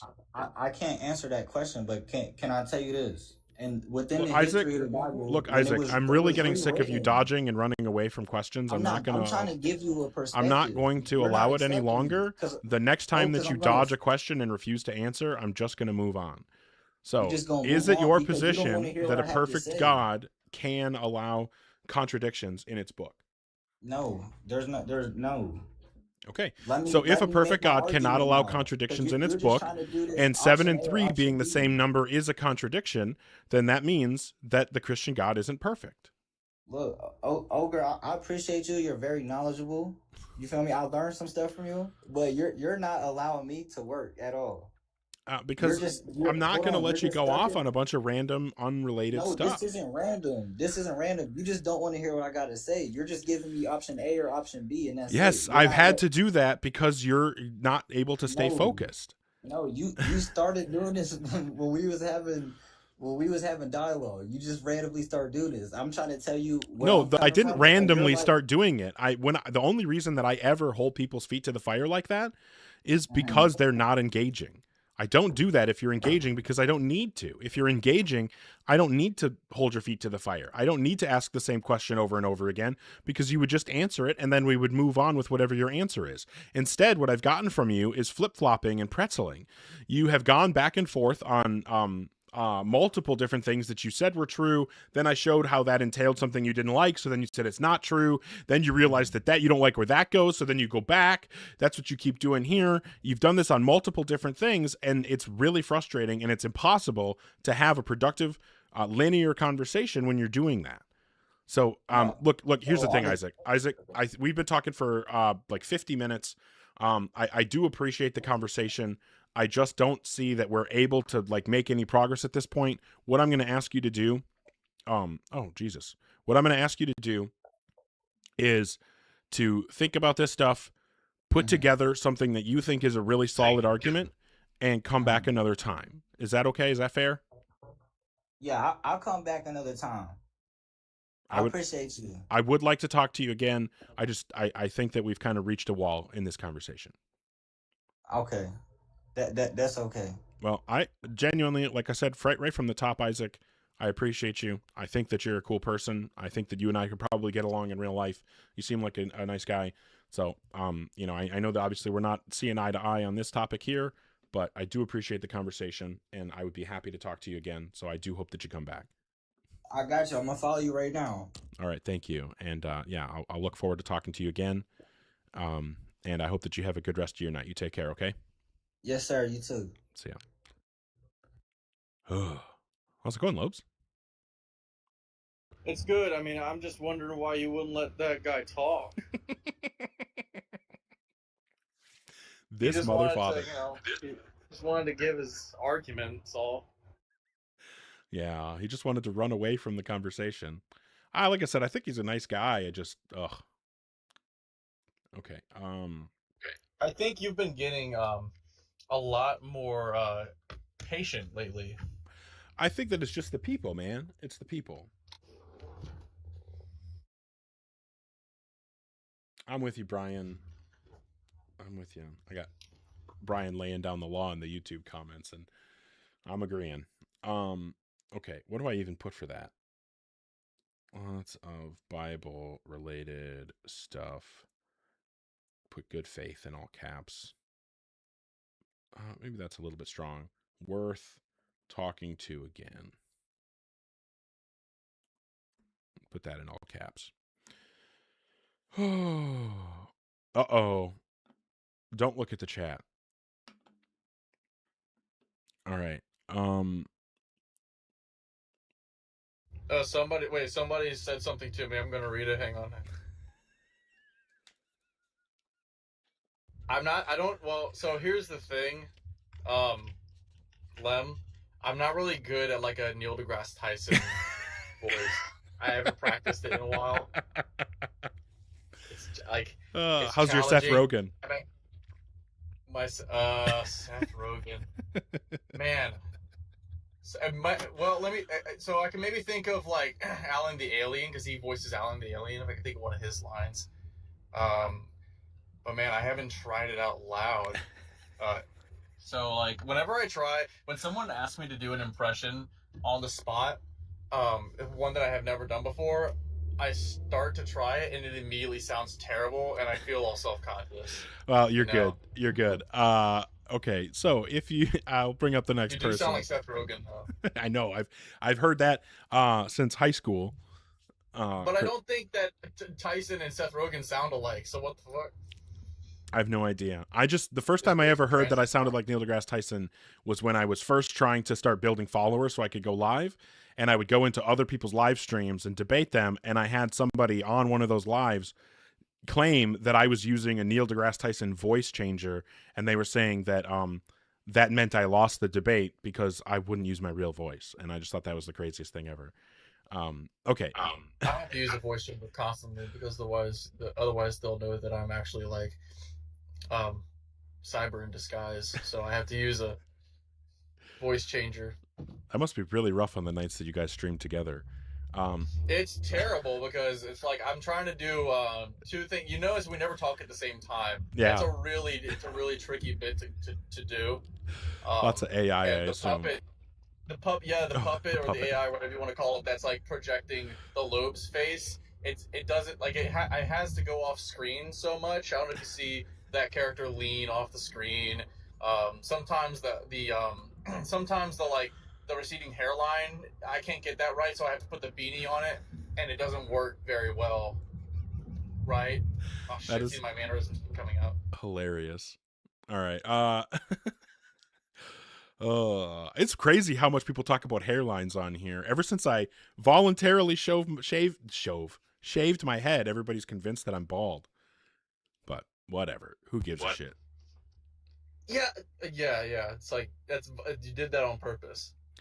Dude, I will say I bought one of those like head shaver things. I am fucking obsessed with it. I shave my head once or twice a day now because I just love fucking Does it feel really good? I mean, it doesn't like feel amazing, but it is just like there's something about it that is so satisfying to me. I don't know why, but I just love doing it. Where you watch the Swiffer wet jet commercials. It's like you're doing that, but on your head. Kinda, yeah.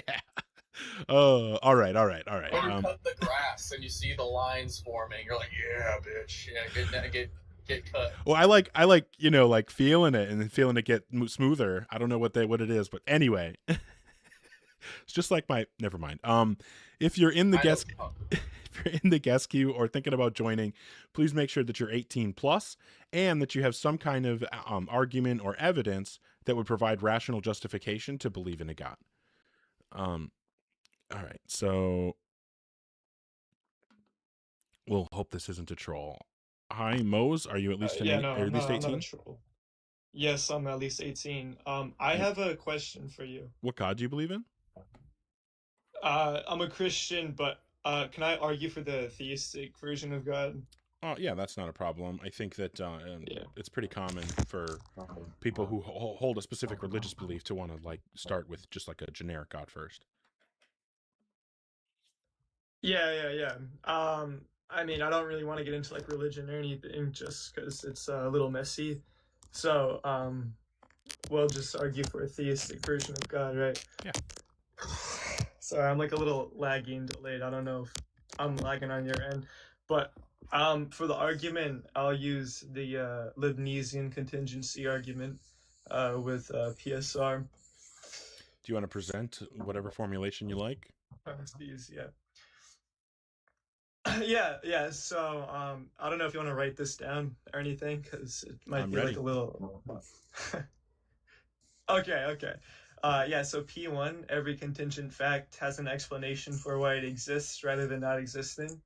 Hold on. This explanation for why it exists instead of non-existing. Okay, P2. Yeah. Or yeah. I mean, if you want me to elaborate on the premises, I can. Nope. Okay. Yeah. Cool. All right. Yeah, okay, so P2, the universe is contingent. Okay.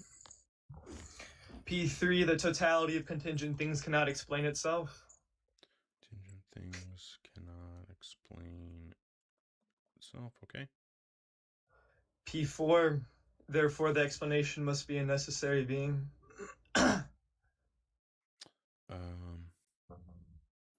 The explanation for the totality of contingent things must be a necessary being, okay? And then for the conclusion, therefore a necessary being exists. Necessary being exists. Yeah, so I mean, I'm just, well, okay. Two options.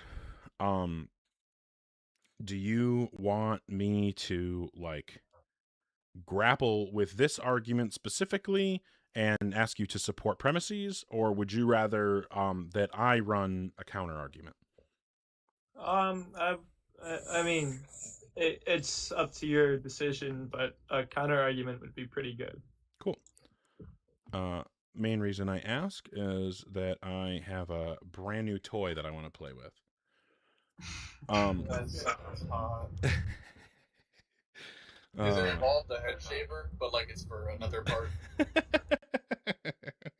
This fucking guy. Lobes, I don't know if I've shown you this argument. This is a pretty new one. I did post it in the Discord, though. Speaking of which, I haven't talked about this the entire time. I'm so fucking sorry, Mose. I am super going ADHD, and I just realized I haven't talked about, I started a Discord recently, blah, blah, blah. People join. I'm going to post it in the YouTube chat and then in the TikTok chat, and it won't let me, fucking stupid goddamn TikTok motherfucker. Oh, so annoying. But yeah, people join the Discord if you want. Okay, now that I remembered that. Anyway, so here's the argument that I want to give. Premise one is going to be that if God exists, he is necessary and ultimate. Do you agree? Yes. Okay.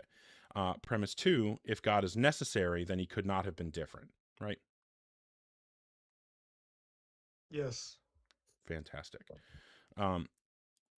premise 3, if the universe could have been different, then something that could have been different was involved in its creation. Could you elaborate on that? Yeah, so if the universe could have failed to exist, then that means that there was something involved in its creation that also could have failed to obtain in some way, right? If the universe could have existed differently, then that means that some criteria for its creation could possibly have been different in a way that would have resulted in a different universe. So essentially, in whatever way the universe could have been different, there was some factor involved in its creation that also could have been different in a relevant, corresponding way. All right. Are you trying to get to like the point that if the universe could have been different, then God cannot be a necessary being? I'm just asking you to engage with the argument as I'm giving it. Okay, yeah. Go ahead. So are you accepting premise 3? I mean, it's a little questionable. Why is that? Okay, if I got your premise 3 correct, it's if the universe could have been different, then something that could have been different was involved in its creation, right? Mm-hmm. I feel like this would just be like an assumptuous, oh my gosh, I can't even speak, an assumptuous premise, right? No, here's what I'm trying to say. So let's say that there's some cause, we'll call it C, that is sufficient to produce some effect E. You can imagine that type of situation, right? Yes. Okay. And so we would say that if C exists in possible world W, then because it is sufficient to produce E, E must also exist in possible world W, right? Then E must also exist in a possible world W? Yeah, if C is sufficient to instantiate E and exists in possible world W, then E exists in possible world W, right? Depending on the definition of sufficient that you're using, is sufficient meaning that necessarily whenever C exists, E would follow? Yes, that is what sufficient means, yes. Okay, yeah, sure. Okay, so if C is sufficient to instantiate E and exists in possible world W, E exists in possible world W, right? Yes, that would be correct.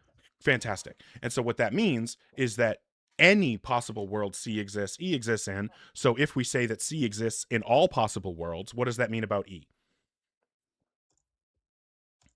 If C exists in all possible worlds, what does that mean about E? E would exist in all possible worlds? Exactly my point, yes. So what that means is that in order for there to be an E that could fail to exist, that means that whatever the sufficient cause is for that E must also be able to fail to obtain in some way. It must be able to fail to be sufficient to instantiate E.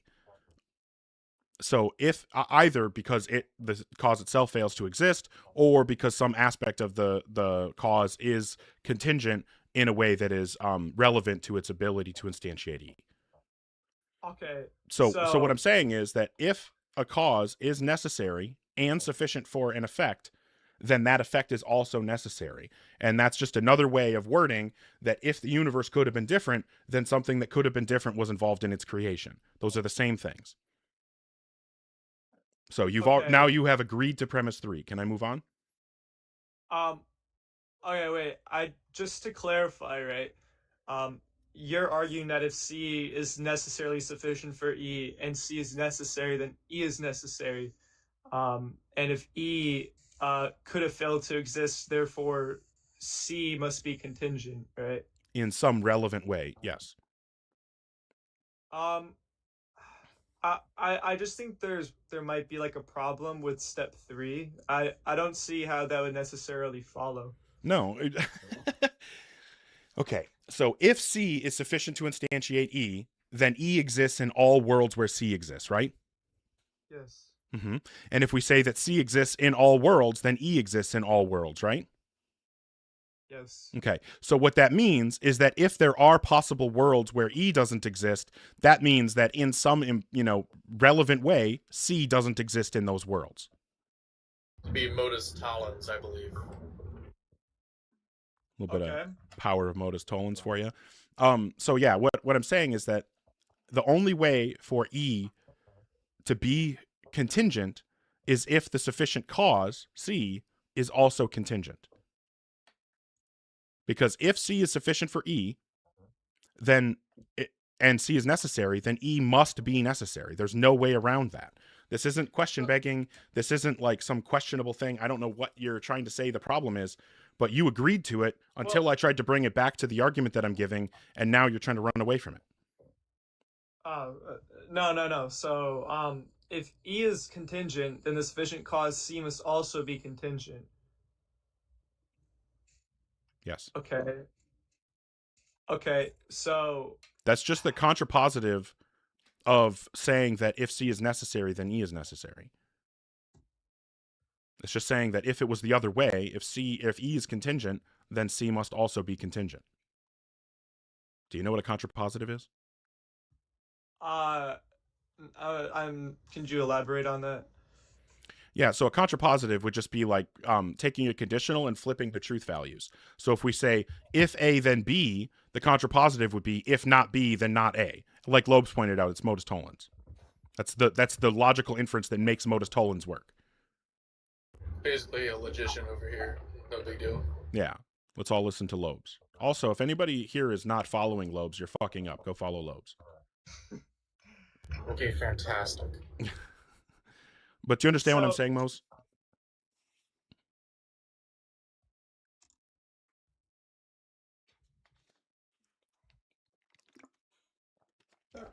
I don't know if you disappeared. I don't know what happened. Okay. All right. So, I derived from what you said is that. Okay. I just had like a problem with your premise. Your premises, right? Oh my gosh. What exactly is the issue with the third premise? Because it seems like you've got an issue, but what is it exactly?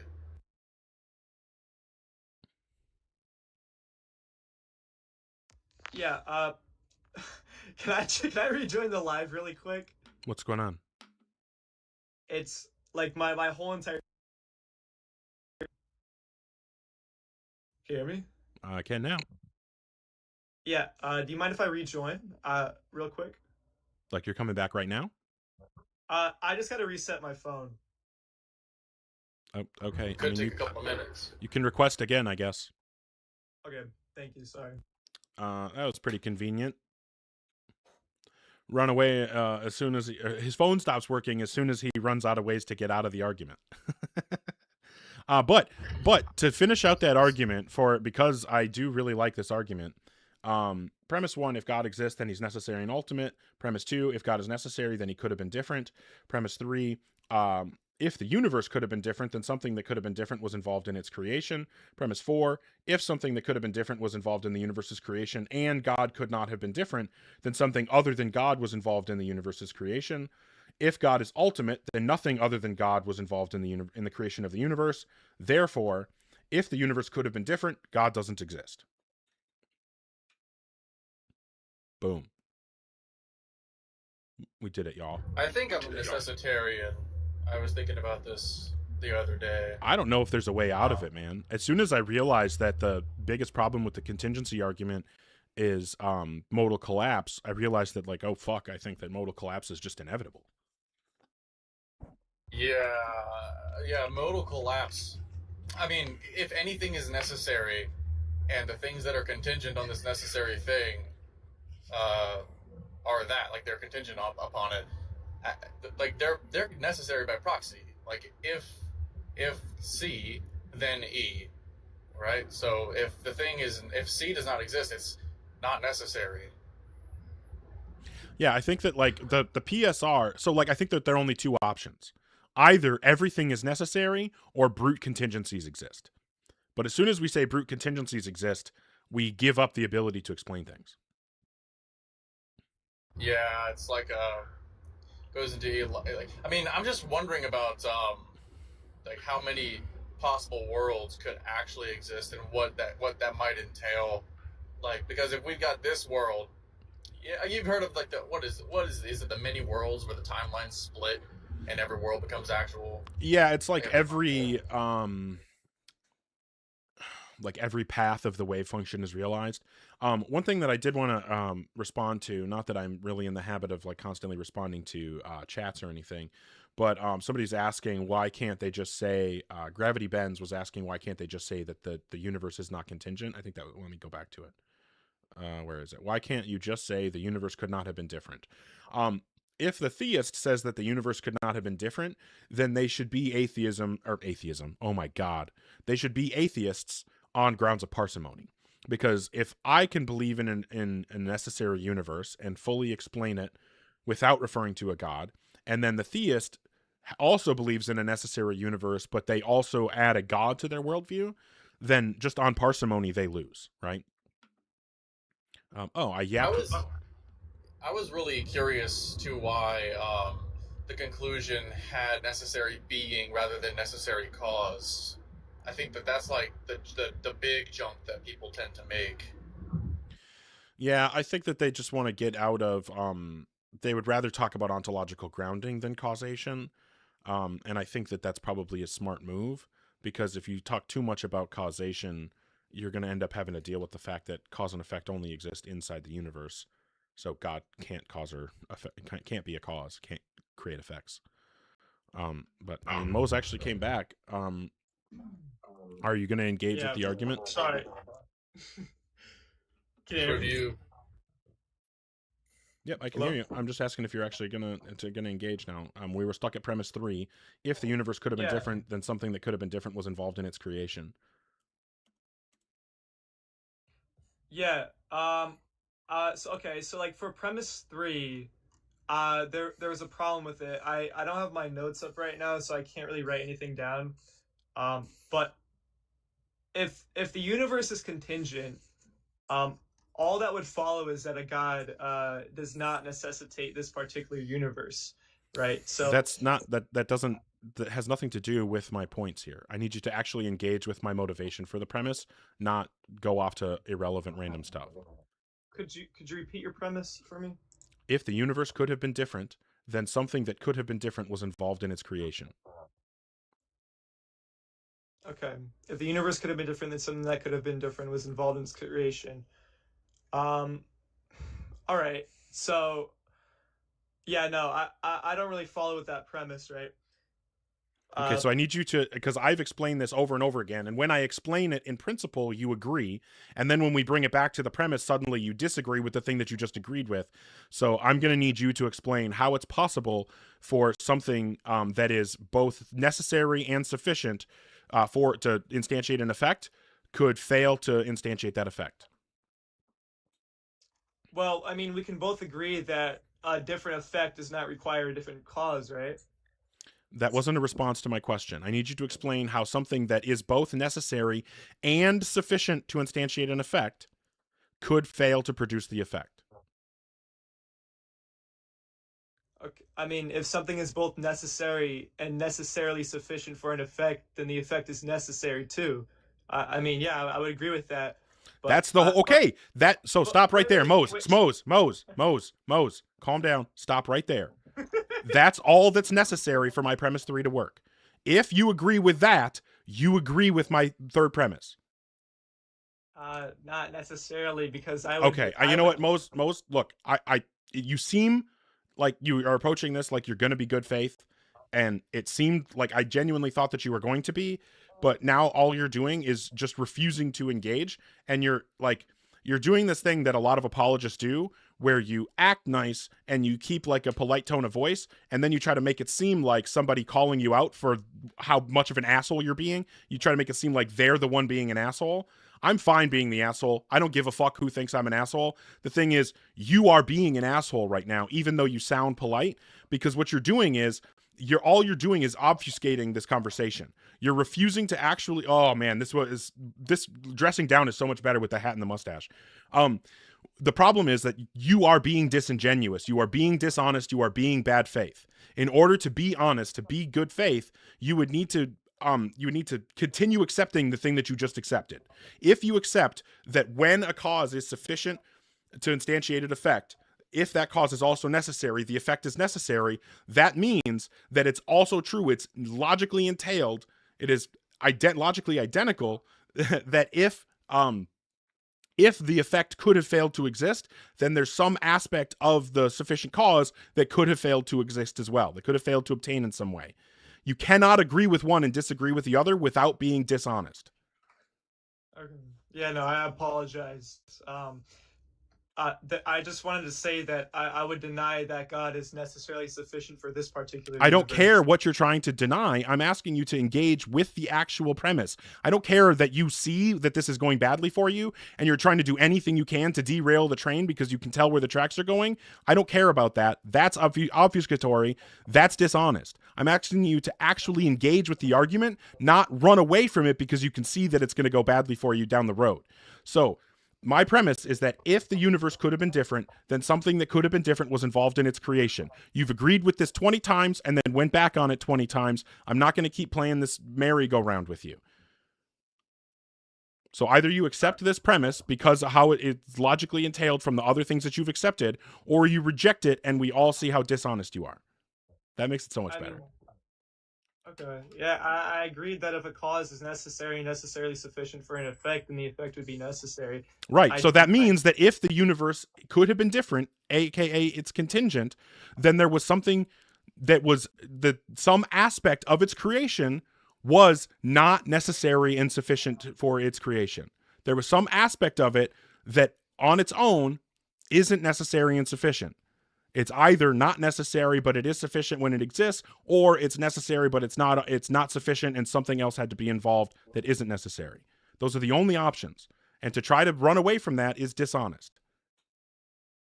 Especially after what you just said. Yeah, I agree with most of what you said. But if the universe is contingent, then not every condition for this universe is both necessary and sufficient. That's the premise. Okay, fine. Great. Yeah. Fantastic. You agreed with the premise finally. Oh my fucking God. All right, we got there. All right, so now that you've agreed with premise 3, because that was what you just said right there was premise 3, I am not going to let you run it back now that you are maybe regretting that you just agreed with it. But you did just agree with premise 3. I'm pushing forward. Premise 4, if something that could have been different was involved in the universe's creation and God could not have been different, then something other than God was involved in its creation. Correct? Do you agree with that conditional? No, that wouldn't follow either. Okay. Well, I'm sorry that you're such a dishonest, cowardly fuck, but I can't do it anymore, Mose. I can't do it anymore. I can't do... Oh, I cannot do the dishonesty. Oh my God. So, yeah, obviously, if something that could have been different was involved in the universe's creation, and God could not have been different, then there must have been some other factor involved in the universe's creation. There's no other options. And of course, if God is ultimate, then nothing other than God was involved in the creation of the universe. Therefore, if the universe could have been different, God doesn't exist.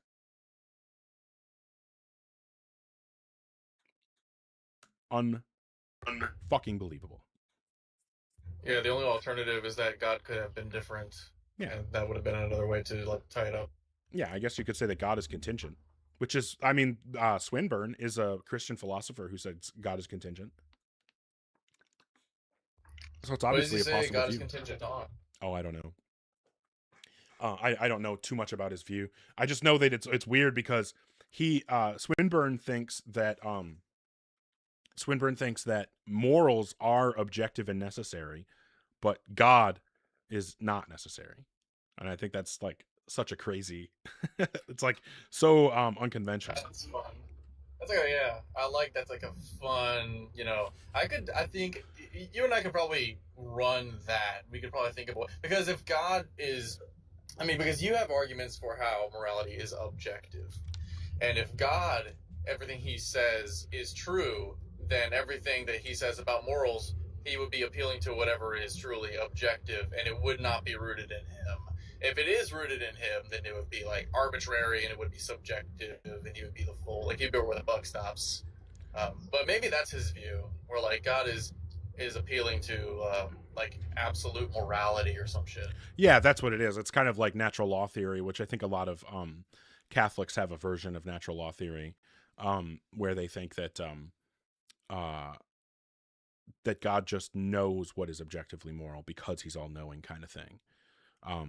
I'm reading a book on virtue ethics right now, and it's literally called On Virtue Ethics by Rosalind Hirschhaus. Oh my God, it's such a good book. Oh, if anybody wants to read a normative ethics book, I cannot recommend On Virtue Ethics highly enough. Have you put it in the book recommendations channel and the Discord? Oh, I should probably do that, huh? By the way, Gogar has a Discord server. Oh yeah, for everyone who's only heard about it twice tonight. Here's another time. Yeah, I did. This is not a paid sponsorship.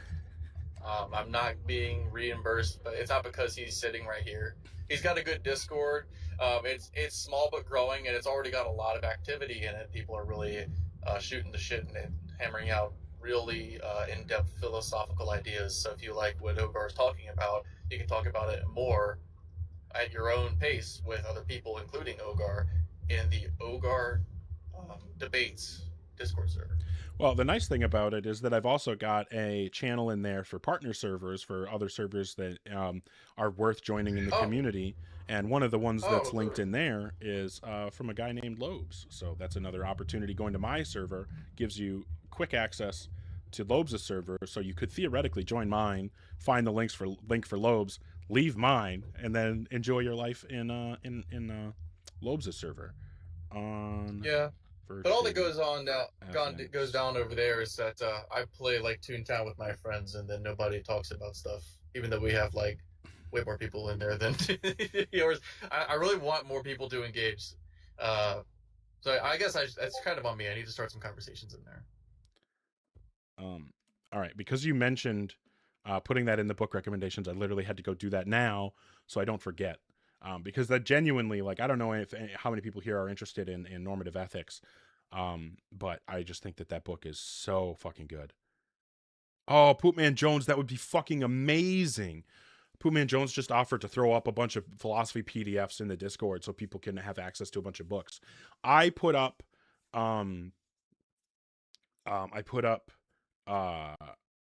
Knowledge, Reality, and Value, the book by Michael Huemer. Michael Huemer has a lot of horrible views, but he's really good at like explaining philosophical concepts. So Knowledge, Reality, and Value is a really good book, even though it's written by an idiot. I mean, not an idiot. I mean, that's strong. He's smarter than I am, but I mean, it's not saying much. But he does have a lot of really weird views that I don't agree with. But it's a good book. I put that PDF in there. I don't remember if I've put any more in there, but okay. I'm going to try to see if I can have one more conversation here. I just need to check one quick thing before I bring up the next person. What are we talking about? Leibniz, contingency, ended up being a coward. Had to take some notes on Mose. And then I just wanted to quickly say, oh, really? Okay, interesting. All right. Ogar, I'm going to eat some dinner, so I'm going to run. All right. All right. I knew that you had nothing. I knew you didn't have a reason. I'm intimidated by the next guest. Oh, well. Whoever it is. Yeah, they are really intimidating. Okay. All right. Thanks for hanging out, man. Yeah. Good night. I like I don't know why you decided to get rid of the black background, but I kind of like this. It's like, I think it makes it look like you're more wide awake. You know, maybe it's like me. When I look at darkness, it makes me sleepy. Maybe that's what it is. Fair enough. Well, thanks again, man. I'll talk to you soon. Okay. So if you're in the guest queue, please make sure that you're 18 plus and that you do have some kind of argument or evidence that would provide rational justification to believe in a God.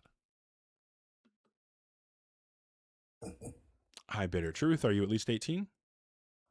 Yes. Can you hear me? I can. What God do you believe in? I believe in the Bible, the Christian God, the Most High.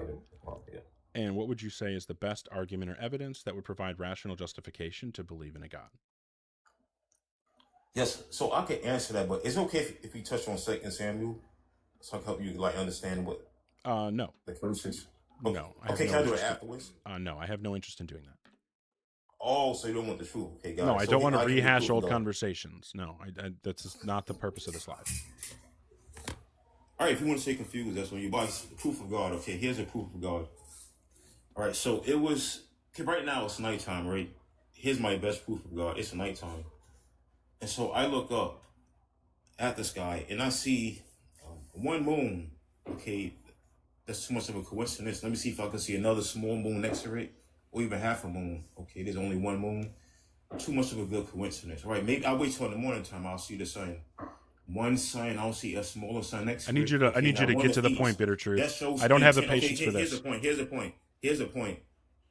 We have one sun, one moon. That shows intent and it shows your mind. That's No, not it a doesn't. random event that happened. So if there was like one sun that maybe a smaller sun next to it, then I'll say, okay, maybe this was an accident.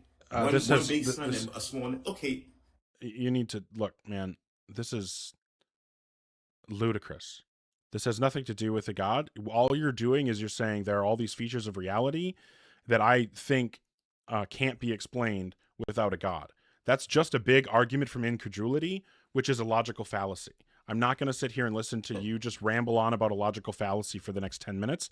So do you have any non-fallacious arguments for God? But how is that fallacious? You want me to believe that a sun and moon got blasted by accident, and one of each may completely I'll ask you one more time. Do you have any non-fallacious arguments for God? But how is this fallacious? Please explain to me how is it fallacious? It's an argument from incredulity. You're saying there are features of reality that I can't imagine being explained by anything other than a God. Therefore, a God is the explanation. That's an argument from incredulity. An argument from incredulity is a logical fallacy. If you need more education, if you need more education on logical fallacies, then I recommend you look them up. I'm not going to sit here and educate you on logic. So, do you have any non-fallacious arguments? Yeah. Okay, sure. Yeah, I have. I'll give you more evidence. Okay, so the Great Flood, right? Why should I think that the flood happened? Huh? Why should I think that the flood happened? Sure. So here's why you should know that the flood happened, the Great Flood. Every culture mentions a Great Flood. Nearly every culture trying to... The cultures mention floods, but they're at different times because floods happen all over the world. There is no record of a global flood. For example, at the time the flood was supposedly happening, we have continuous records from Egypt. So people in Egypt, which is, if you know anything about world geography, it's very close to Israel. So people in Egypt, at the time the flood was, the world was supposedly underwater, people in Egypt were still existing without water, not under a flood, taking records and maintaining a continuous line of history throughout that entire period when the flood was supposedly happening. Obviously, that couldn't be the case if they were underwater, so they weren't underwater. If they weren't underwater, the world wasn't underwater. If the world wasn't underwater, the Great Flood didn't actually happen, so therefore the Great Flood didn't actually happen. So why are you trying to avoid the stories of every nation mentioning the Great Flood? For some reason, you're trying to avoid that. I need you to respond to the argument that I just gave. Yeah, but I brought up an argument. You completely ignore mine, so why should No, I didn't ignore yours. I responded directly to it, and now your option is to either cry like a little bitch or respond to my refutation of your argument. You're wrong. Yeah, I responded. Just like you responded to mine, you're wrong. You're incorrect. I responded.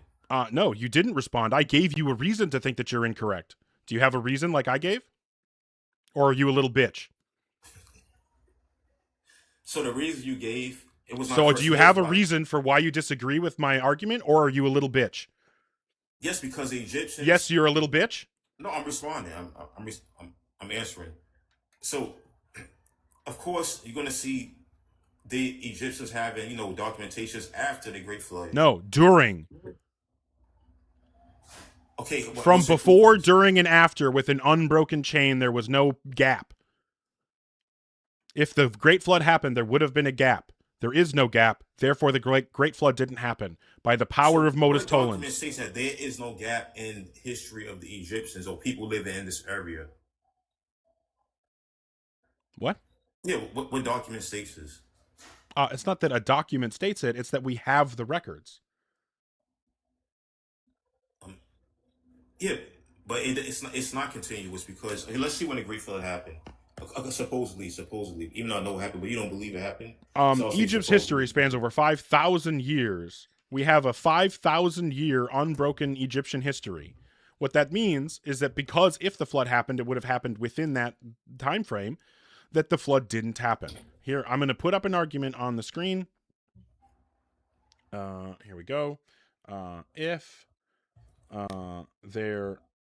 the Great Flood happened, there would be a significant noticeable gap in Egyptian history.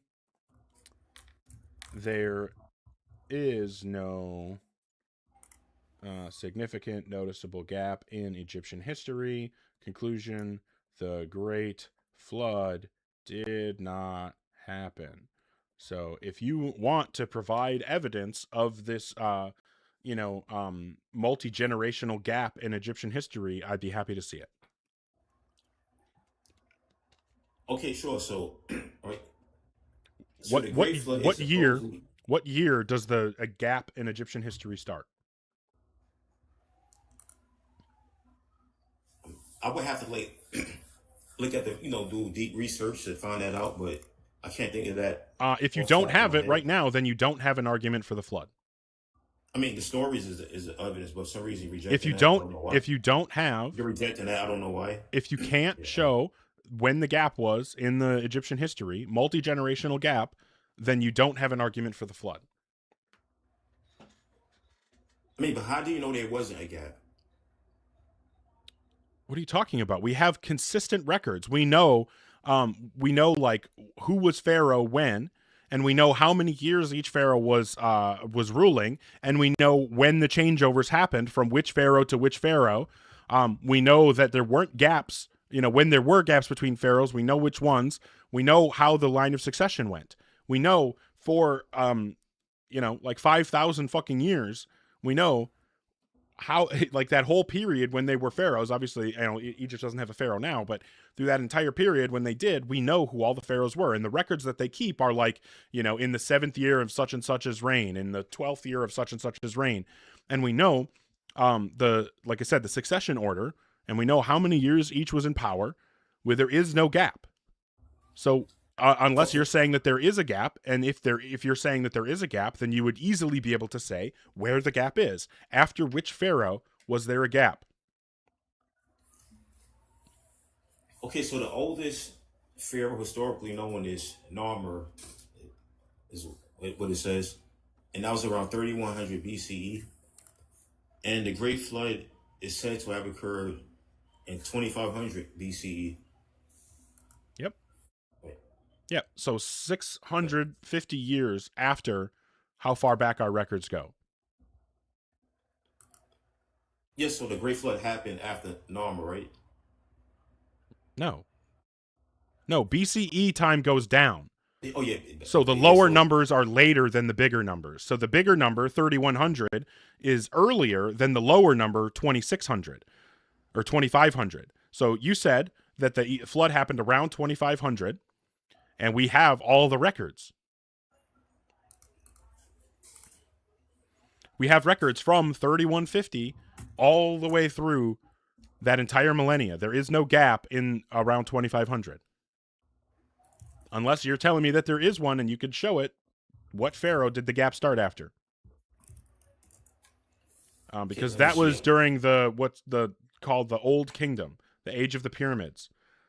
Literally, when the flood is supposed to have happened is when the pyramids were being built. Do you think that they were building the pyramids underwater?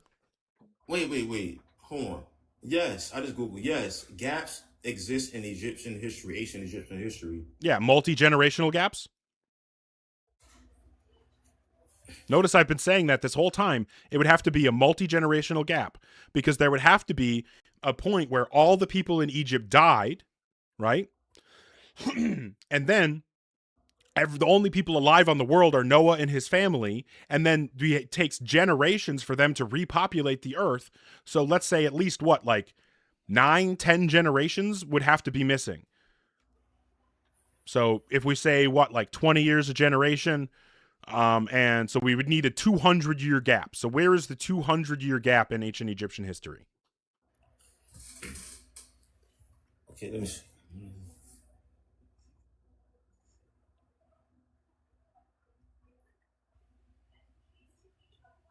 Because it said the first intermediate period was 2181 to 2555 BC.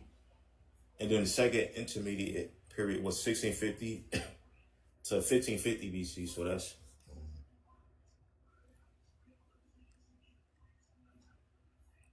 Because this type of research, you have to you can't just... Where quick is the Google and try to. where is the 200-year gap? Yeah. Okay, so here's what I'm doing. I'm gonna do my research on this, but Where is I the know 200-year gap? I believe the stories of the Where is the nations are way proof 200-year enough. gap? But you want more proof? Where is the 200-year gap? I mean, again, this is something From you can't what just do in year to 1 what minute. year is the 200-year gap? Yeah, that's what I'm saying. You can't just do this in From 1 what minute. year Like, to what year is the 200-year gap? you mean what I just From mentioned? what year to what year is the 200-year gap? Concerning what? From what year to what year is the 200-year gap? Okay, why is you crashing out? I just have to do research. From what on year this. to what year is the 200-year gap? Concerning what? I don't. I'm like. There Concerning has what? to be a 200-year gap in Egyptian history in order for the flood to be true. At minimum, that would need to be the case. Where is the 200-year gap? What year to what year? Yeah, again, I have to do research. I can't do this in 2 minutes. Okay, so you don't But have you're an argument rejecting for the flood stories of then. the nations. I don't All know right, why, bro. fair That's enough. You all. don't have an You argument want for more the proof? flood. I grant that. Feel free to come back if you ever actually come up with an argument. Okay, well, yeah, we've been doing like oh,